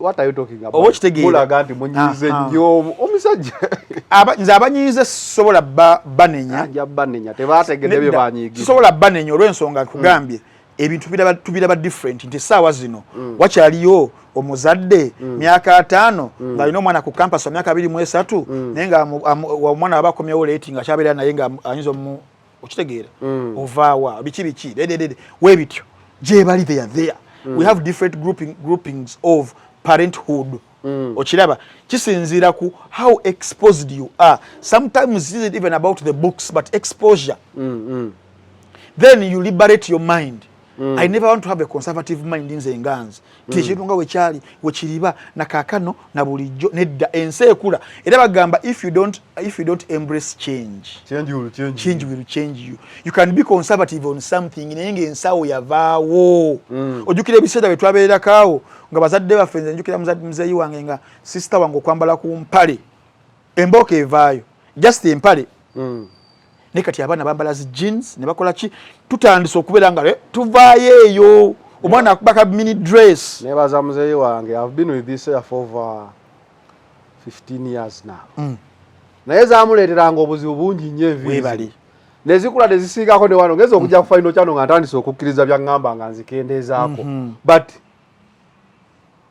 Gochimanyi. Gwe ochimanyi ndi watu banyi nyawa hizo okunda abantu agamba zanera haika yeyocha. Yes. But you know me. Of course. I don't drink. Checho. I don't smoke. Yes. I don't do anything. Aina stereotype ejira ku bantu abalina enviiri. Naye ng'ekyo bakyalitibwa abacolonialists ba slave masters. Nga bakusalako enviiri z'okukumalamu ekitiibwa kyo. Ne bakinomalizing nti omuntu olina bba na nviiri. Because enviiri zaffe zaali very pure nga zirabika bulungi, kiafro nga kinyirira bulungi wekityo nga tubeera ba kings. Kati ne baagala bazitusaleko kyobola biri mu makomera agabafirika bazungu nga tebiriiyo mbo tebalina nsekere. Kintu kyakwagala kukumalamu value kuba enviiri kyekitiibwa whether mwami wa omusajja enviiri kitiibwa kyamaanyi olaba kibanda we yavaayo abamusazeeko enviiri kati yasalawo yebikke mutalibani. Enviiri is your own crown zoteera ku mutwe bwoti kyobola nga tonala kubeera nga ova waka ogenda mu ndabirwamu n'ogamba zifaanana zitya. It represents you very well. Ono isa amanyi okukwata enviiri zaye nga zikyamye. Kakati waliwo abantu abalina perception abalina stereotyping omuntu waba n'enviiri ebiraasi taba nakyagamba society. Essaawa zino mu liberal world gye tulimu lawyer president w'abalawyer mu Uganda Society Semakadde enviiri z'alina. You understand? Bantu bameka batalina enviiri abamusinga okutegeera.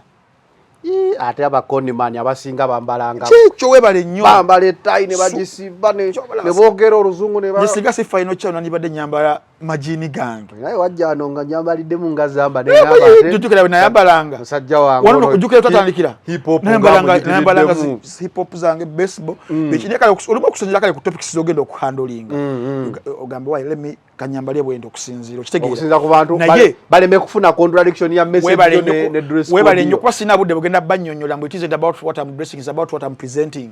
Sina budde obwo kyekyo ekintu kyensinga okwagala ku Bobby. Yes. Even when he had his dreads long nga kweziri he did things that abantu b'amasuti batakola. Yakuba embaga yazimba beach yakola buli kimu yakikola naye yatoka kwesa salako enviiri. The brains are still the same. The man who was successful as a Rastaman is successful as a politician. The brains are the same. But olumu naye teyagala kusika nnyo mugwa n'abantu. Olumu okkiriza n'okkiriza embeera nga kivugira. Nenga kati so abantu baffe bakitegeera ekyo nti ensi gye tulivingiramu. There are two types of people. You either choose to be a conservative or you choose to be a liberal. Okitegeera. Kati ba conservatives mu African setting bangi naye olumu olw'emyaka n'okusoma exposure. Kati bantu myaka na kwambuka asatu kale ana kwambuka with limited exposure. With limited exposure tukagatteko. They are very very conservative people who won't allow you to express your opinion because of your age. Oh, you understand? Oyogera otya gwe ntambi gwe waluno oyo mubuulire kuki, then they will start saying kati gwe toyina wadde kino obuuliriro oli alina kino nakino nakino. So that is the conservativeness egyegamba. Kakati back to the topic. Abba Marcus Mayanja nze ng'omuntu ali liberal nze nzijamu message. So I want to shoot the messenger. People have shot the messenger and they forgot the message. Yet the message was saying what? The message is saying this man, the dad, that dad it is high time. This is the probably mukama abakwadde omukuso gw'okubiri. Weeyoze, weeyumunguze. Redeem yourself. Okitegeera. Omwenge, it is a drug.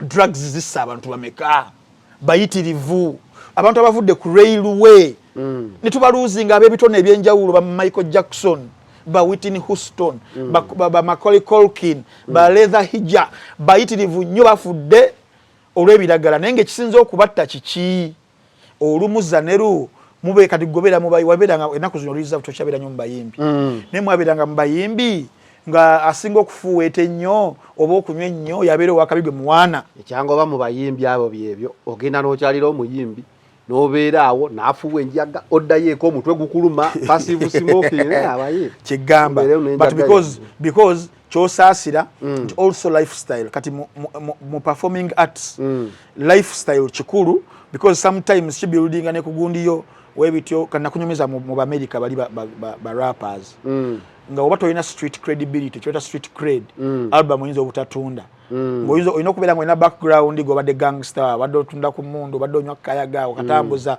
Abraham restaurant. So sometimes lifestyle nazo bambi ziba affectinga wano nga kyalina okubeera nga akola n'olumu olw'emyaka. But that is still even old generation kubanga mu street cred eyo baali banoonya fan base. Right now fan base is online. Diamond takubangako muntu nti sita naye mu East Africa ni amusinga following. So kyegamba nti omwana message yabadde akalinga one I commend him for his age okalinga such a powerful message okugireeta then bana bamwatakinga message ye yate erina abazadde abalala bangi beyambye babegenda okuyamba nga bagamba sagala wakere olunaku nga omwana wange yangamba bino kanedda bulule omuntu abadde akomba eccupa ng'ogikomba buli lunaku buli ssaawa ofwefudde waddanga n'ogamba naddayo nti omwana wange nange n'abiŋŋamba bino kandekiraawo. It is a message that will inspire. It is a message that will be re-echoed years and years and years. It is a message that was very, very powerful. And it is a message that empowers the teens now. Yes. To speak out. Omwana yalabye Abba Makasinga ayogera kati nawe agenda kugamba. Not speak out, but when you're speaking sense. Sense, yes. The boy spoke sense. Mwekyo. Ekyokubiri omwana n'akwata ku bajjajjaabe n'alabeka video olunaku olwajjuba naye munansaasira.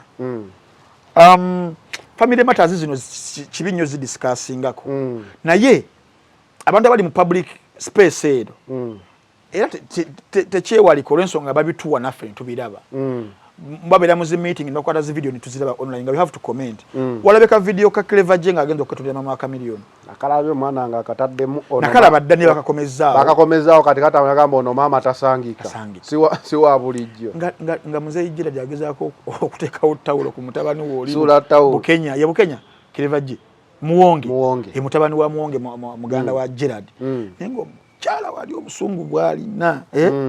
Nga tafuddeyo bakyoba ki. So kikusiigira ekifaananyi ekinene nekyokubiri nti temuli ba student of history temujjukira mwerabira mangu nze nzijukira buli kigambo kyonna kyonna kya Daniel kyeyayogera ku Nyazaala biyawandika ate kyekimu ekikubisa Abba ng'agamba Daniel ayinza okuba yakotta ebigambo bye n'abiteeka mu mwana n'amugamba kati bulijjo nze nwana it is your turn now nanti neera Daniel we yalwanira ebigambo ebyo byali biri justifiable or not.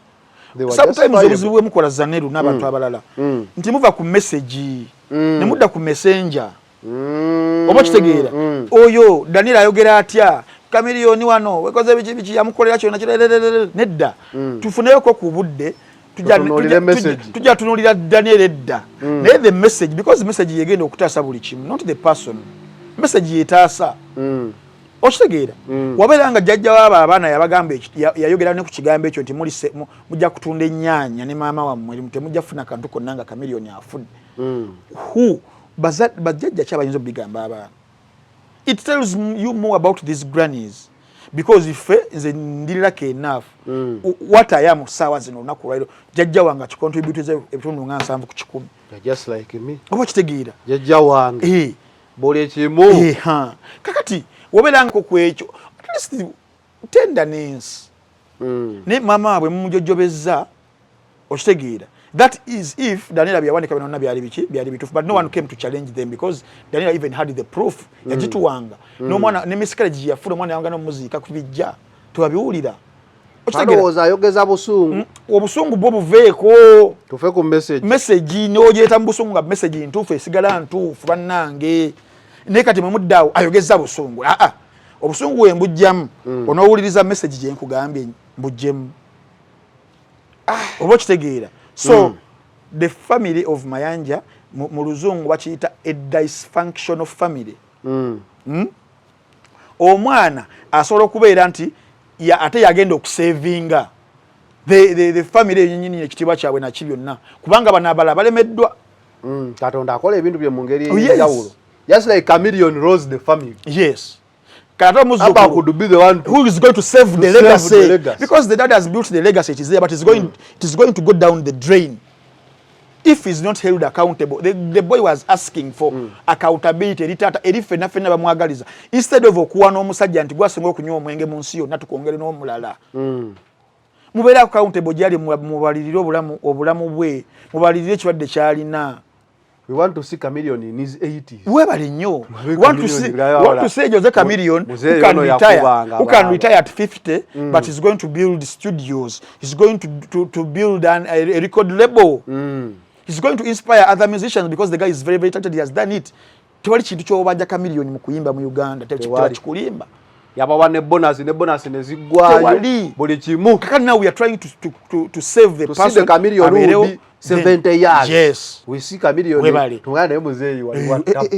Now, for example, right now, had Papa Moi behaved the way Chameleone behaved in the 70s or 80s, would he be still alive? You think? He wouldn't. But now you see a figure with way again because of the now Chameleone ebyaddala tulina okubeera honest, and in being honest to such people you have to be hard, you have to be brutal sometimes. That is the hardest way someone can learn, but when they will thank you later. Singa kibeera kituufu, and I believe kituufu nti abasawo they proclaimed that in 2 years singa abata takyusiza ku lifestyle ye ajja kuva from acute pancreatitis to chronic. And chronic, it is a gone case. Abajja kubanga afa. Chameleone singa aba yefumintiriza ku bigambo bya mutabani, and I believe yefumintiriza. I was with Chameleone 3 weeks ago ku Gundi ku Liquor Shade. Waliwo scandal yaliwo. Netwogera ne Chameleone, netwogera naye n'atubuulira naye ng'olaba the person ali mu pain ense mugendako but ng'ali mu kulwana okugisevinga. You understand? He knows awayabika. Agala kubeera nga abumbirirawo ekyo ekirungi kye namwagalako. Kyovola bazi videos Daniel ne wayogera emirundi 10 Chameleone taddamu lwaki. He knows uyasobya namu ne subi nti mbagala ndosaayo kikyo. Webale nnyo. Muyolaba Daniel ne muvumira nako Chameleone ne muvuma mukyala woli. Mukyala lwana amusonyiwa ne badigirana. No, I don't understand how people think. Okay, otya gwe n'ogenda ku TV n'ovuma mukazi n'ovuma mutabani w'omusajja. Ekyana ekyo oli mutabani woli musaayi gwe okitegeera. Kwata kuba bovume. Kwata kuba bovume. Obasibera Zanero era naye webale nnyo kundetanga ku the final channel. And we analyze the subject matter, not the person. Webali batusomesa batugamba analyze, don't personalize. Kubanga aze kyemmanyi omusajja tasobola zaala mukazi baana bataano n'ogamba abwa mukyaye lubeerera lwali kuba amavine yeetonda n'atereera mukazi wajja kudda obenga wayogera ebigambo balikutuuze. Nze mukyama Abamakasi wekyo nalabyemu nnyo message okusinga the messenger nti ne yali badde Wizo nga yakalinga that kind of message, yali badde mabega wa Wizo, ne yali badde Palaso nga yakalinga that kind of message, yali badde mabega wa Palaso, ne yali badde oba Aira muwala wa Chameleone mu Dorotia. I would have still been on. Siri ku muntu agirese ni message. Toli ku message reality egamba ki? Everyone has seen. Yes. Nti ye reality. Yes. Bino bibanga byakujjanjaba bulwadde. Omusawo wakugamba olina typhoid nga gwoyagala ku vitamin C munnaye tojja kuwona. Balina okukubalira erikaawe empiso ziri ez'amalayo. So Abba kye yakoze yekkuba empisa ewonya. Empisa ewonya eruma. Era tuyinza obutanyiigira nnyo banyiize kuba ewonya yeekola ki? Erumya. Gundi nga tuva Chameleone. Zawedde, Juliet Zawedde. Babadde bagamba Chameleone apretending obulwadde biki ebibozi wabiwulira. Juliet Zawedde twamulabye mu ddwaliro. Tugamba omuntu gwe baalira sente ayinza okujja n'aliisa n'aleeta n'ekimuli. VAR egamba kyawo. Sente zoogerwako obukadde 600. Obukadde 600 si sente ntono. Wadde omuntu ayogerako naye mugagga azirina nezisukka ne mwezo naye nkolagana eweekesa omuntu obukadde 600 erina okuba nga y'amaanyiko nga toli banka nti nooze muntu oze muwadde ku personal level nti omuwadde obukadde 600 kintu kinenemu nga tewaliwo na agreement whatsoever erabibwako, tewaliwo kireimu yoyo yawola nti n'omusajja bane muwanja era mugezezaako okumubanja emirundi mingi azannya kamese tambula jangu onkwekule bipapula biibino omulaba n'omulaba kati huyo yerwazizza kubanga mu kubanja kuno ebeera process obanja omuntu wiiki neyitawo noddamu namukubira omwezi biki ng'olaba azannya buzannyo. I don't believe nti kasobola okubeera nkabadde kazannya omulundi gumu nti bamubanja amabanja gamutuza mu budago kati yuno yerwazizza nedda. I believe era nga bwe twogedde nti ebyaddala omusajja abadde muki mulwadde. Ekyokubiri ekyebbanja kisoboka kubanga abantu bulambo tutambulira mu difficulties mu economy batubanja batuwola webito bisoboka naye sinalabawo mbeera nti ono yaganye na kusasula alyoka agende mu ddwaliro yekwekeyo zimugire wabanga the claim might be true nti sente zaweebwa kamiliyoni it can nemukozesa luzungu bulungi can it can be true naye zawedde alinga Bobi Wine naye ekyo tekikujjaako genda kulaba muntu ali bubi kubanga wazimungwa mu mukwano tera mukwano gwo wabeera alwadde aha odde ku bbanja dhani obulamu yamusuubiza mbu agenda mutwala na mu America asobola because mukwano gwe ate kala nazimungwa mulwadde kale katugambe yazimuwola lukaaga azikolenga mulwadde alina mala kuwona era bwe njogera ku ifs tole mu if test so Badi Black asobola okubeera nga afuna information nga ntuufu eya sente okitegeera naye oli yawola naye muntu alimu obuntu tasobola kudda ku ekyo najja n'agamba media nti omusajja mubanja kakati woyo yeegiza buli mukwano gwe Badi Black afonye olutalo ne fulungu balekanira waggulu tujja dukaddiira tiri agenda tujja dukaddiira balekanira waggulu ebyo bibalekera so akatambika zawedde nga agenza olaba kamiliyoni mu ddwaliro nzikongera okundaga nti maybe ebigambo si bituufu nange ntaddewo ifu yange waboyi olukaaga muntu asobola kuliisaako kagonde nga olukaaga ebintu because zawedde is a socialite batambulira ku butaala baba ne ba bloggers era singa byatandise dda because abaddeko mu ntalo ninga ba bloggers obiraba ba blogger bali ku side ye bibogere yamabe baleeta biki but for this case source ekyali wamu Badi Black anyway but whichever case it is ekyo kitono.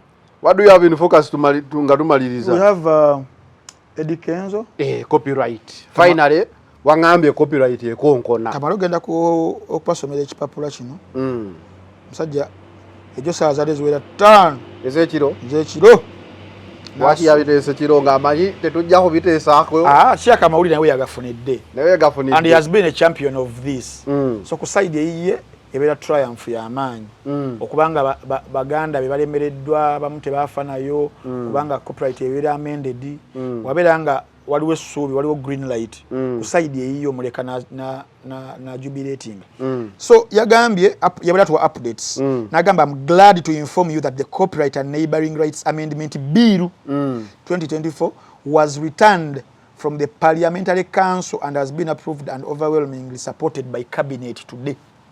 Onako olwajjo nti nno musanyufu nnyo okubeera mbu na amendment ya copyright mu bill ya 2024 yakomezeddwawo mu council ya parliament eno wali bannamateeka aba parliament abagiteesako era ya approvingiddwa newagirwa cabinet ya M7 etwale eggwanga lino ntegedde lwaki yawandise saa 5 minister abadde yakadda yes okumugamba baby ate yamaze nakutuuka waka olwagivuddemu bwati voice note baby we have one njukira mu set house bangamba tebaliyo network internet seriyo oba bafuluma mu kubitaalaawo ku byentebaawo nkumba I tell you what first you first pause and I talk to Papa Nagamba the Minister of Justice and Constitutional Affairs after then will publish the bill in the Gazette and introduce the bill in Parliament for debate and enactment.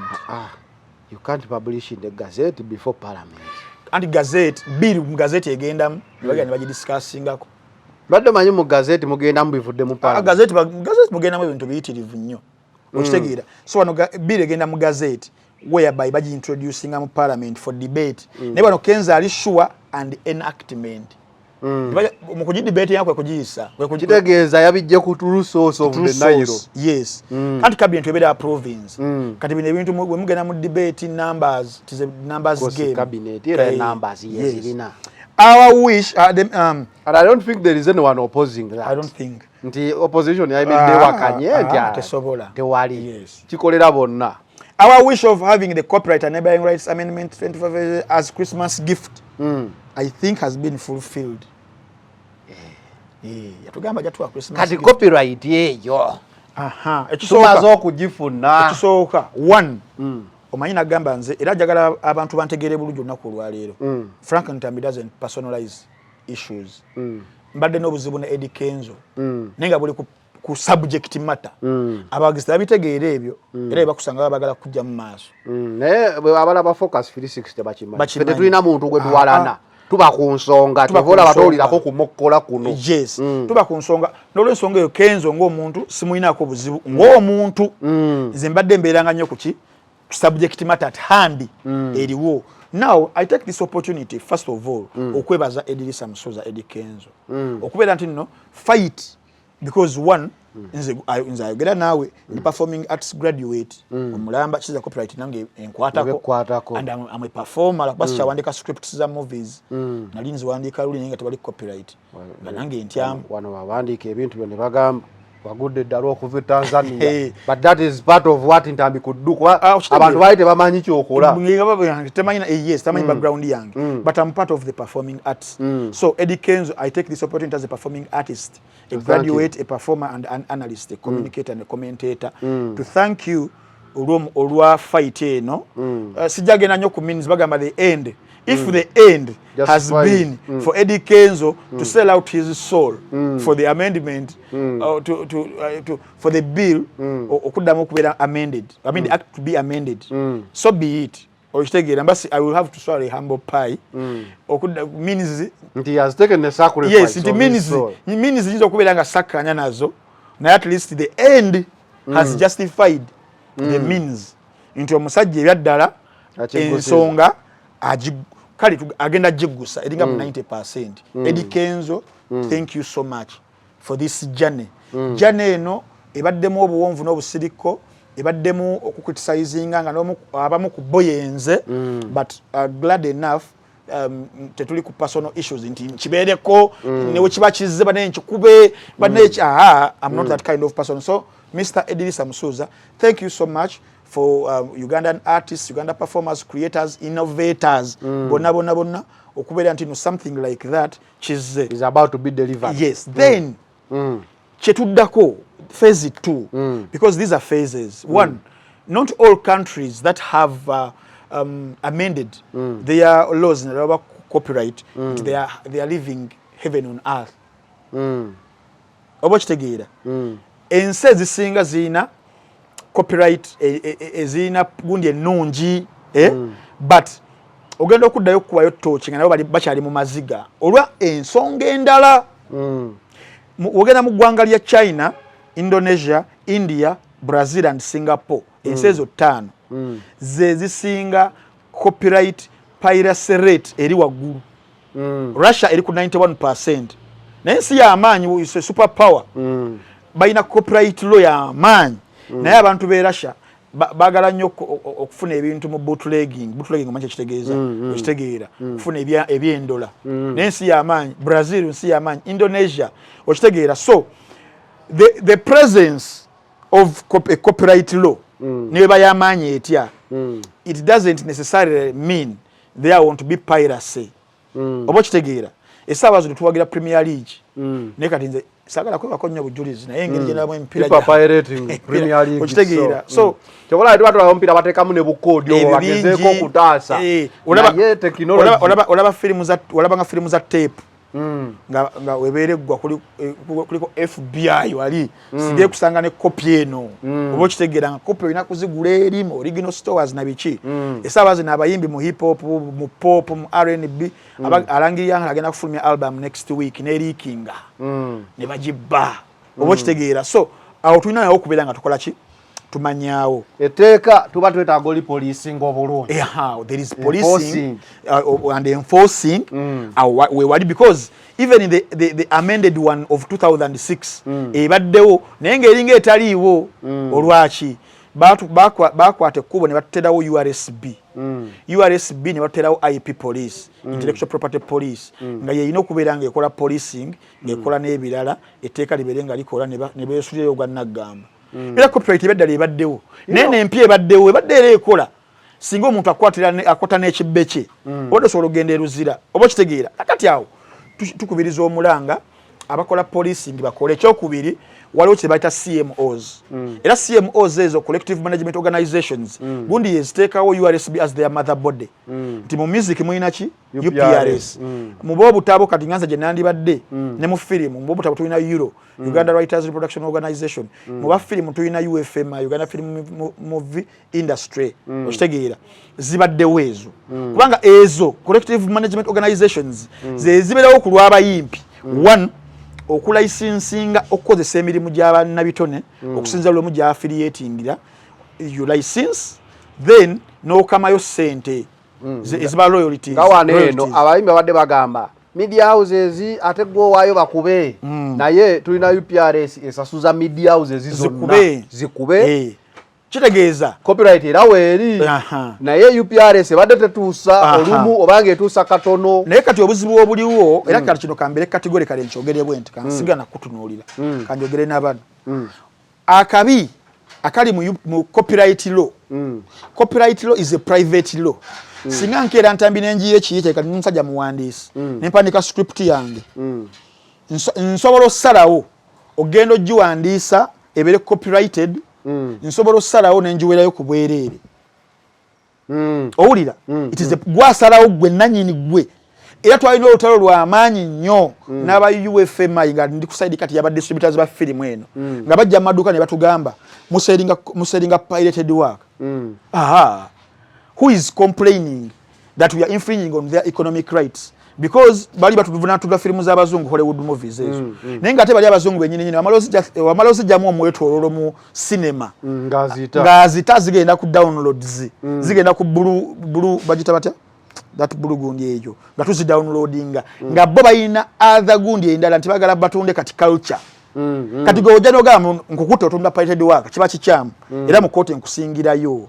Oba kitegeera ekyokubiri nti wano tugendagera kati bitu bya mirundi ebiri Kenya bakola amendment naye abayimbi bali mu kukaaba baavu lwaki era njirayo ku kyamateeka ono njagala mumpulirize bulungi bannabitone nti okujja kwa copyright amendment tekwashuwalinga bugagga kwashuwalinga kufuna bwannannyini ku kintu obere ng'osobola okugenda owawabira omuntu nga kikozesezza.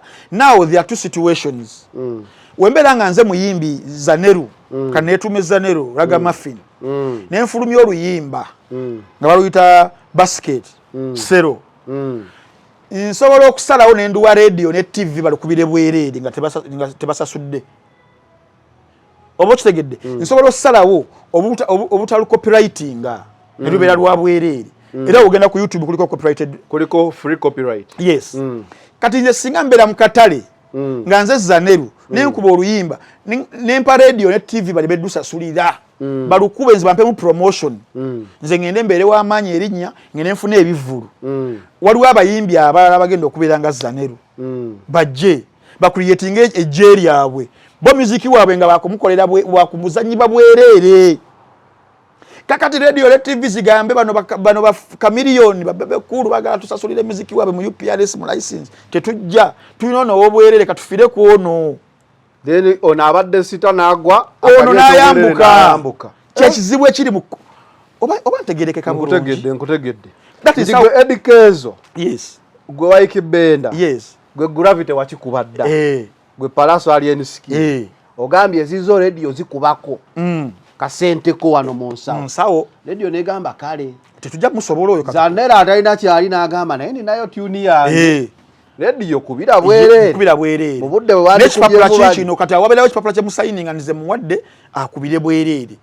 Ntido UPRS tolina teeka ligamba nedda twagamba copyright is a private. Yes.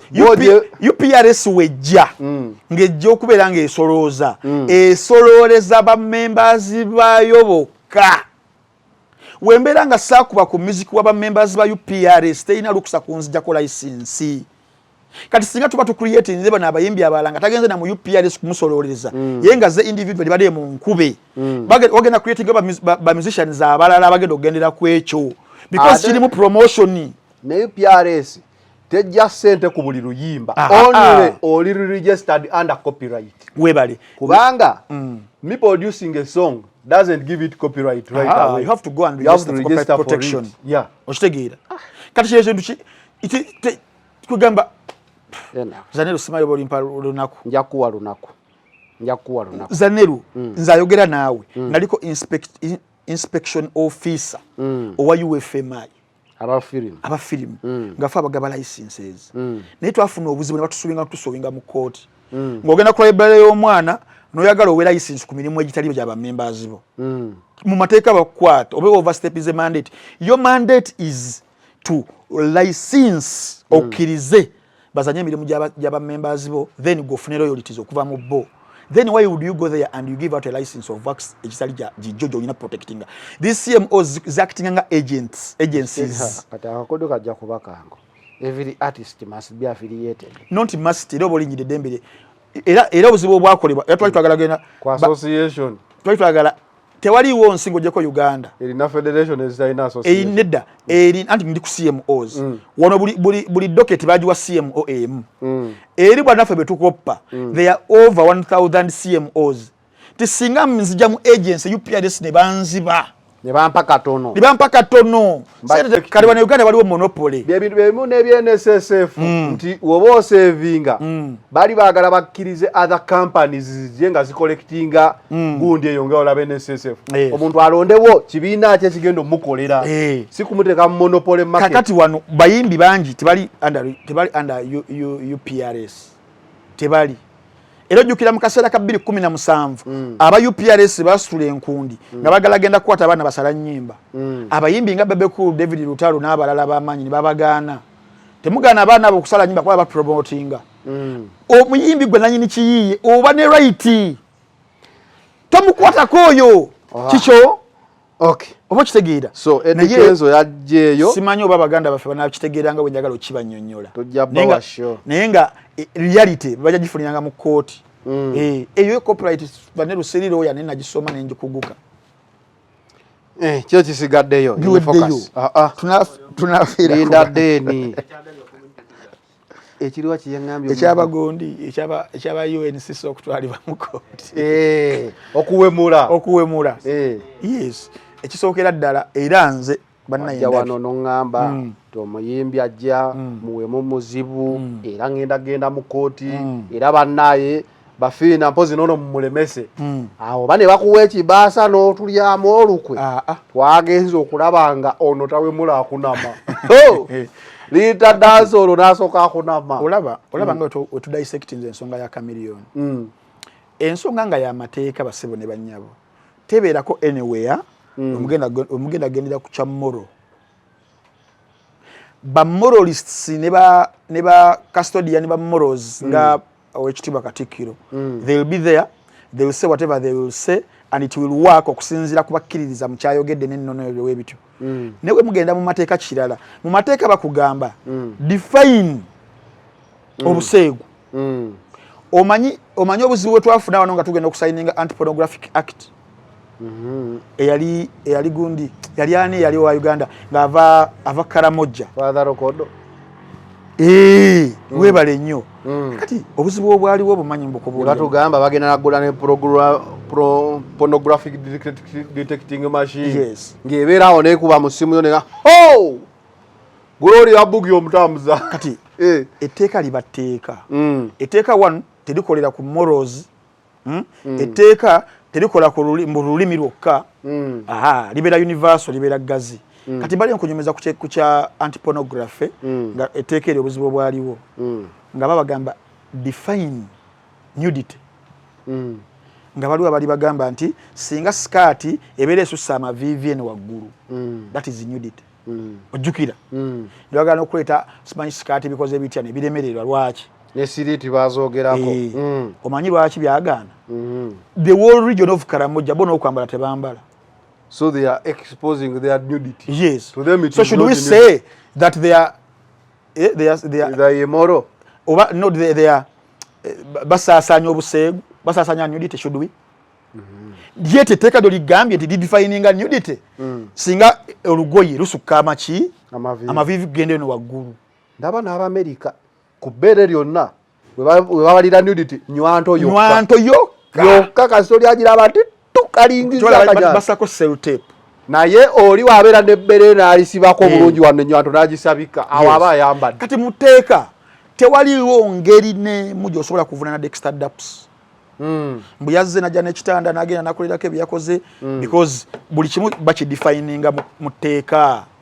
Olaba rape nerita dansolo yagamba mbu ye bukyanga ayimba nazi natakunamangako mbu ye alina akantu kayambala sikini yeterabika mutuufu aba ayamba mutuufu gwe nolaba eddala likulaga nti ali mu bayina bambala obunenga alina akantu kayambala kalinga kasusu aba dressed up uliriza olaba mu rape the ingredients of rape is penetration. Ingredients eza rape ezimu kuzo enkulu ze bakonsideringa ojukira situation iyo n'omusajja gwe basanga ne condom tikyase obayi biki ozawa kibamuta yaita nafumita waliwo bibali mugamba mbu simanyi muina kyeki kulera omupira kinano okutta omwana w'omuntu muina ebitu yemuteekawo mbu waliwo there is a word n'enkubu yalwese munagali entambi musoma amateeka okitegeera okunsanga n'obupiira nontwala mu court onvunaana ki kyenkoze kusaze n'obupiira nga juzi waliwo omusajja gwe bakuba mu kikomera ngamba oze kulya mukazi wange ndizize mubuuzaako kyeki kulese n'obupiira n'agamba waenze ntambula neekuumye mbabukozesa walala badde ku lugendo nga siwalaka obupiira bwange wali engeri gye bali bakiyita ekyo ekintu kyoyo omwana senfuma oyo yali tikya senfuma mbu ng'oli kumpi nga attempted attempted yabadde n'obupiira mu mateeka tebikola era bamuta omusajja waliwo biri ebibala penetration ayingidde gundi meka mu ebiri ebyaddala kakati waliwo mu nudity they define nudity okusinziira kati nga bajjawo kimu ku kimu naawe ogenda nti nowabire Dexter Dapsy yazinye erotic movies yazinye erotic dance you have to prove at what extent ekyokubiri yabadde luddawa yabadde ku street yabadde mu katale yabadde mu kifo ekiri gazetted okwera mu performance egendamu abantu emyaka bwegiti yabadde y'ekiro kitegeeza ekiro omwana omuto akkirizibwa baba yakkiriziddwa abo munenye babakkiriza entrance ekitegeeza lita dance otatunnakunamako mu mateeka mu kifo ekiryenkulozi mu mateeka saawa ez'ekiro wulira mu mateeka tomuvunaana naye ffe ba moralists tusobola okudiscussinga ntambi what are you aye moralist I'm an analyst oba oli mu mateeka I'm an analyst I'm analyzing the moral grounds ne byamateeka olina akantu ke wangambako olumu obadde moral biki is for the week I'm forgetting the right statement. Bagamba anti moral victory is for minor league coaches and yet told you we measure as you cockroaches. Okitegeera. Major victory moral victory is ebyo. Wano mu nseene y'amateeka tebigenda kubeera nga bikola. Kati obuzibu bagundi bagenda okusanga ba UNCC bagenda batwala mu court. Tebatwala UNCC batwala Attorney General.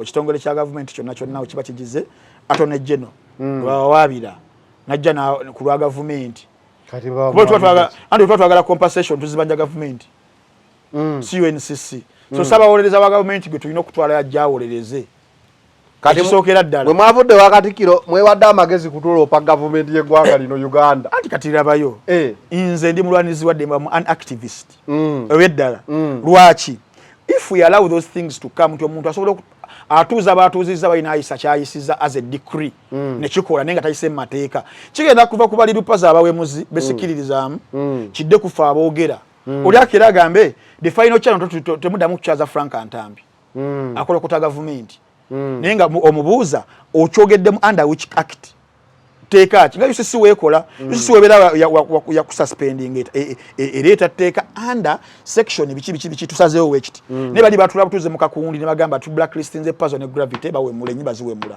tugenda mu court olulimbo enyimba ezogerako zijjwa olumu ku lumu ne batandika okubuuza sabawoleza wa government tujjayo oluyimba nkudi mu elements kize mugamba mu luyimba luno lyrics eziwemula nti enkudi nga bakijjayo nga bakiteeka mu dictionary yo walifu yo Uganda baleeta ba professor be Makerere nga babuuza enkudi ba linguistics enkudi etegeeza ki mu lulimi Luganda okitegeera ogenda okulaba nga it is a slang kakati mubateeka ebyo tebikola omwana twakayombera enkudi oli twakayombera biki nawulidde atadde ennyali nembuuza ennyali ate mbululimi lweyo kyannaku nnyo nti ndabikanga ali mu kuwolereza ebintu webityo but I'm trying to analyze for you tugenda kwesanga mu ntata nzo manyi ntambi nakkiriza mu bintu by'amateeka mbigendeko morale nti ntambi tutudde wano teri yatuganye kunywa sigala tulina sente zinywa sigala nga we twagala naye tukimanyi tekikola ki si kirungi ngoba okujira omenge mu kamera tukimanyi bulungi nti essaawa eno gye tulimu okukola senga oli atusanga ne UG wadde bamukiriza omunywa atuga omusajja anywedde ku makya so I think the only way to win this battle ebyamateeka wano bafina bebayisa tebajja kuwamba bajja bakubirayo let's go morale tugambe nti morale oluyimba weeruuti omuyimbi ono ngenda nemwogera nabo oba kitegeera nemwogera nabo ne mu having engagement bane tulina okukyusa naye tosobola kubeera nga gwolesa ennyondo okomerera ensiri nti omusajja mu kaseera kalina ofuniramu sente mu December ogambye ba blacklistings nga tukozesa amateeka matuufu omulajja oba infringes right ye okukola nga Bobi Wine we baamugana okukola yet the person who even does worse, if we are to go by the context of how they were blacklisted, he's coming to do a show in Lugogo and you let him be. And he took a lot of our money. You understand? Now, and that's why I'm defending. Chino chibakola kyali kichamu mu mateeka era nga wogambye nti issues ezimu tulina kuzikwata mu morale ntino tubagambeko beddeko tubabuulirire they can do much better.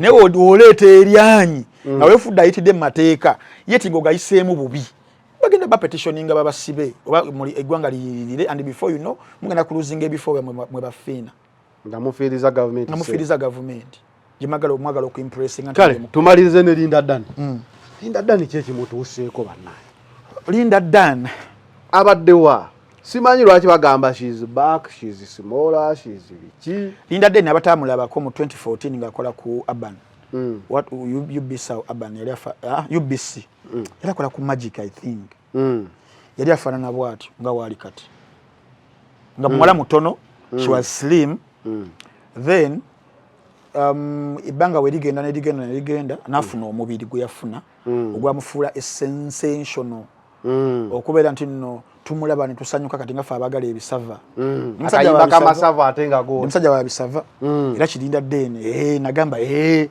ne ba B2C soldiers omuteeka mu video eteeka mu ndaawo kwata mu ndaawo nga bakimye masavu okutegeera ekyana nga kifaanana bulungi kirabika bulungi naye olumu zibera personal decisions kati kanchi generalizing kuba saa zino zanedu oba otadde on the spot okugamba nti omwana yabadde ki I'll just speculate just gwe VAR ya just buli muntu akoga mu ggwanga omanye kimukoze olumu ziba stress levels baziri waggulu ekyokubiri abamakasi yatugenda tatawe yokogga omwenge gususse nsonga substance ekirala kiba kigenderere oli nagamba body weight na losing ekirala buba bulwadde obulwadde buno obwammwe olumu bugeze olumu bukoza okimanyi ngo yogedde bulwadde ki obwaffe mwalina engombe eyo yalwadde buno obwaffe n'obulwadde obutiika buweeka n'ekitiibwa yalwadde buno obwaffe sagala nze buyita bwange obulwadde bwammwe there are situations ezo kati I don't know which one is right nkwadde nga nnya yonna gye weerabidde ne drug cocaine ani crack oba ice oluusi ne family planning method esobola okukuboola omwana ali myaka egiyinza okuba nga mpulira abakazi abamu manyi kati nga ffe tukola ku radio baleta talk shows timusawo nateeka akaweta mu mukono ate nengejja nnyo oya nateeka akaweta kati ate kammazeewo kandidde so abaana ne ng'ojjeewaawo wini nuwaji wano yakeenderamu katono Nyashi nevaako era it was a topic on social media gamba Nyashi eraga waaki ekiri abayimbi baffe abantu tebaagala kukyusa ntambi tokogga wano nojja otugamba era njabbeera aliikiriza nti bode gundi njabbeera aliikiriza era mbeera nnyo wakyusi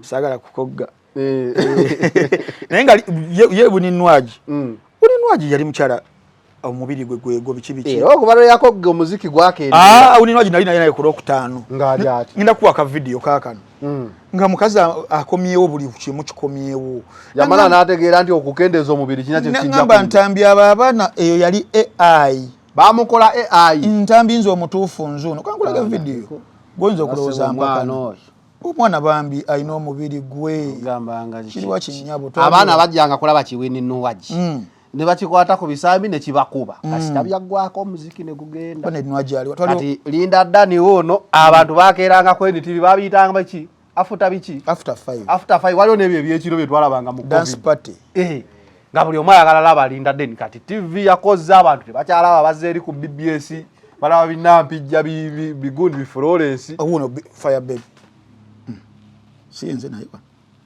ono yakogadde ono naye ng'omukono gwo omukwasi yakwata omubi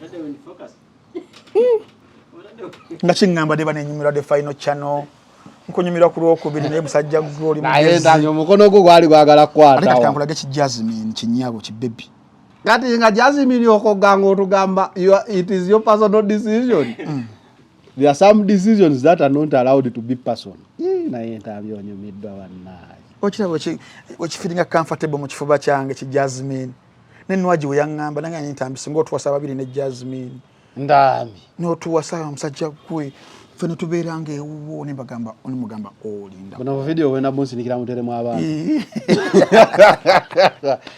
tabi n'obumbulako ekiro wagamba ono nera atatambula kiro kamuleke obeereyo mu kunyumirwa ate nze ndi ku sayizi zino zimasavu ate nga gookya kasobeera ng'olinamu kaboto ka Coca-Cola ako ka 8 figure obeera omumazi nina akantu kenkedde okulaba ku makya nga Shalom aba akuwaana na Nante katambudde awo Shalom abadde alina byayibwa abali muyimba bafidde mukwano gwo nnyo nga bakasuku bawakanya bonna kati ate woogambye ebisayizi ebyo tumalirize sho nendabamu gyontwala nekolaba era Farida yali mukwano gwo nakazibwe talina 8 alinaki talina figure 8 anyway byalinda Deni kolanga Nuwaji bagwenda byawo abantu bagenda kuddamu bagala endongoye naye wali yali atusu yali atumenya omutima ng'endongo tugigobye Nuwaji tumwagaliraawo kikavi kavisha bintu byagamba abantu kukoga bannayi naye bera personal choice oli wabakoyo obunene nga tali fit you have no right jukira noti labayo gwe kyowera yali mutono kalusanga mu bunene tabadde comfortable nadayo mu butono choice personal choice let people be oba okola set muleko ekyana kyatu kirinda biscuits linda biscuit akola bu TikTok esengo laba comment ze bamubuuza tebamubuuza ne ku byakoze bamugamba wabachi kavera wakola otya bichi what happened wano yageze ku stage kano bakayiki gisi turi yono era yo nedda yageze ngamba munayi byo amazina ago dagatunyumira nga kono so wano keji shira price era shira price yo gundi kati olaba omwana omutuse muita shira price aho shoke komao focus 360 wadon nako olwalero we out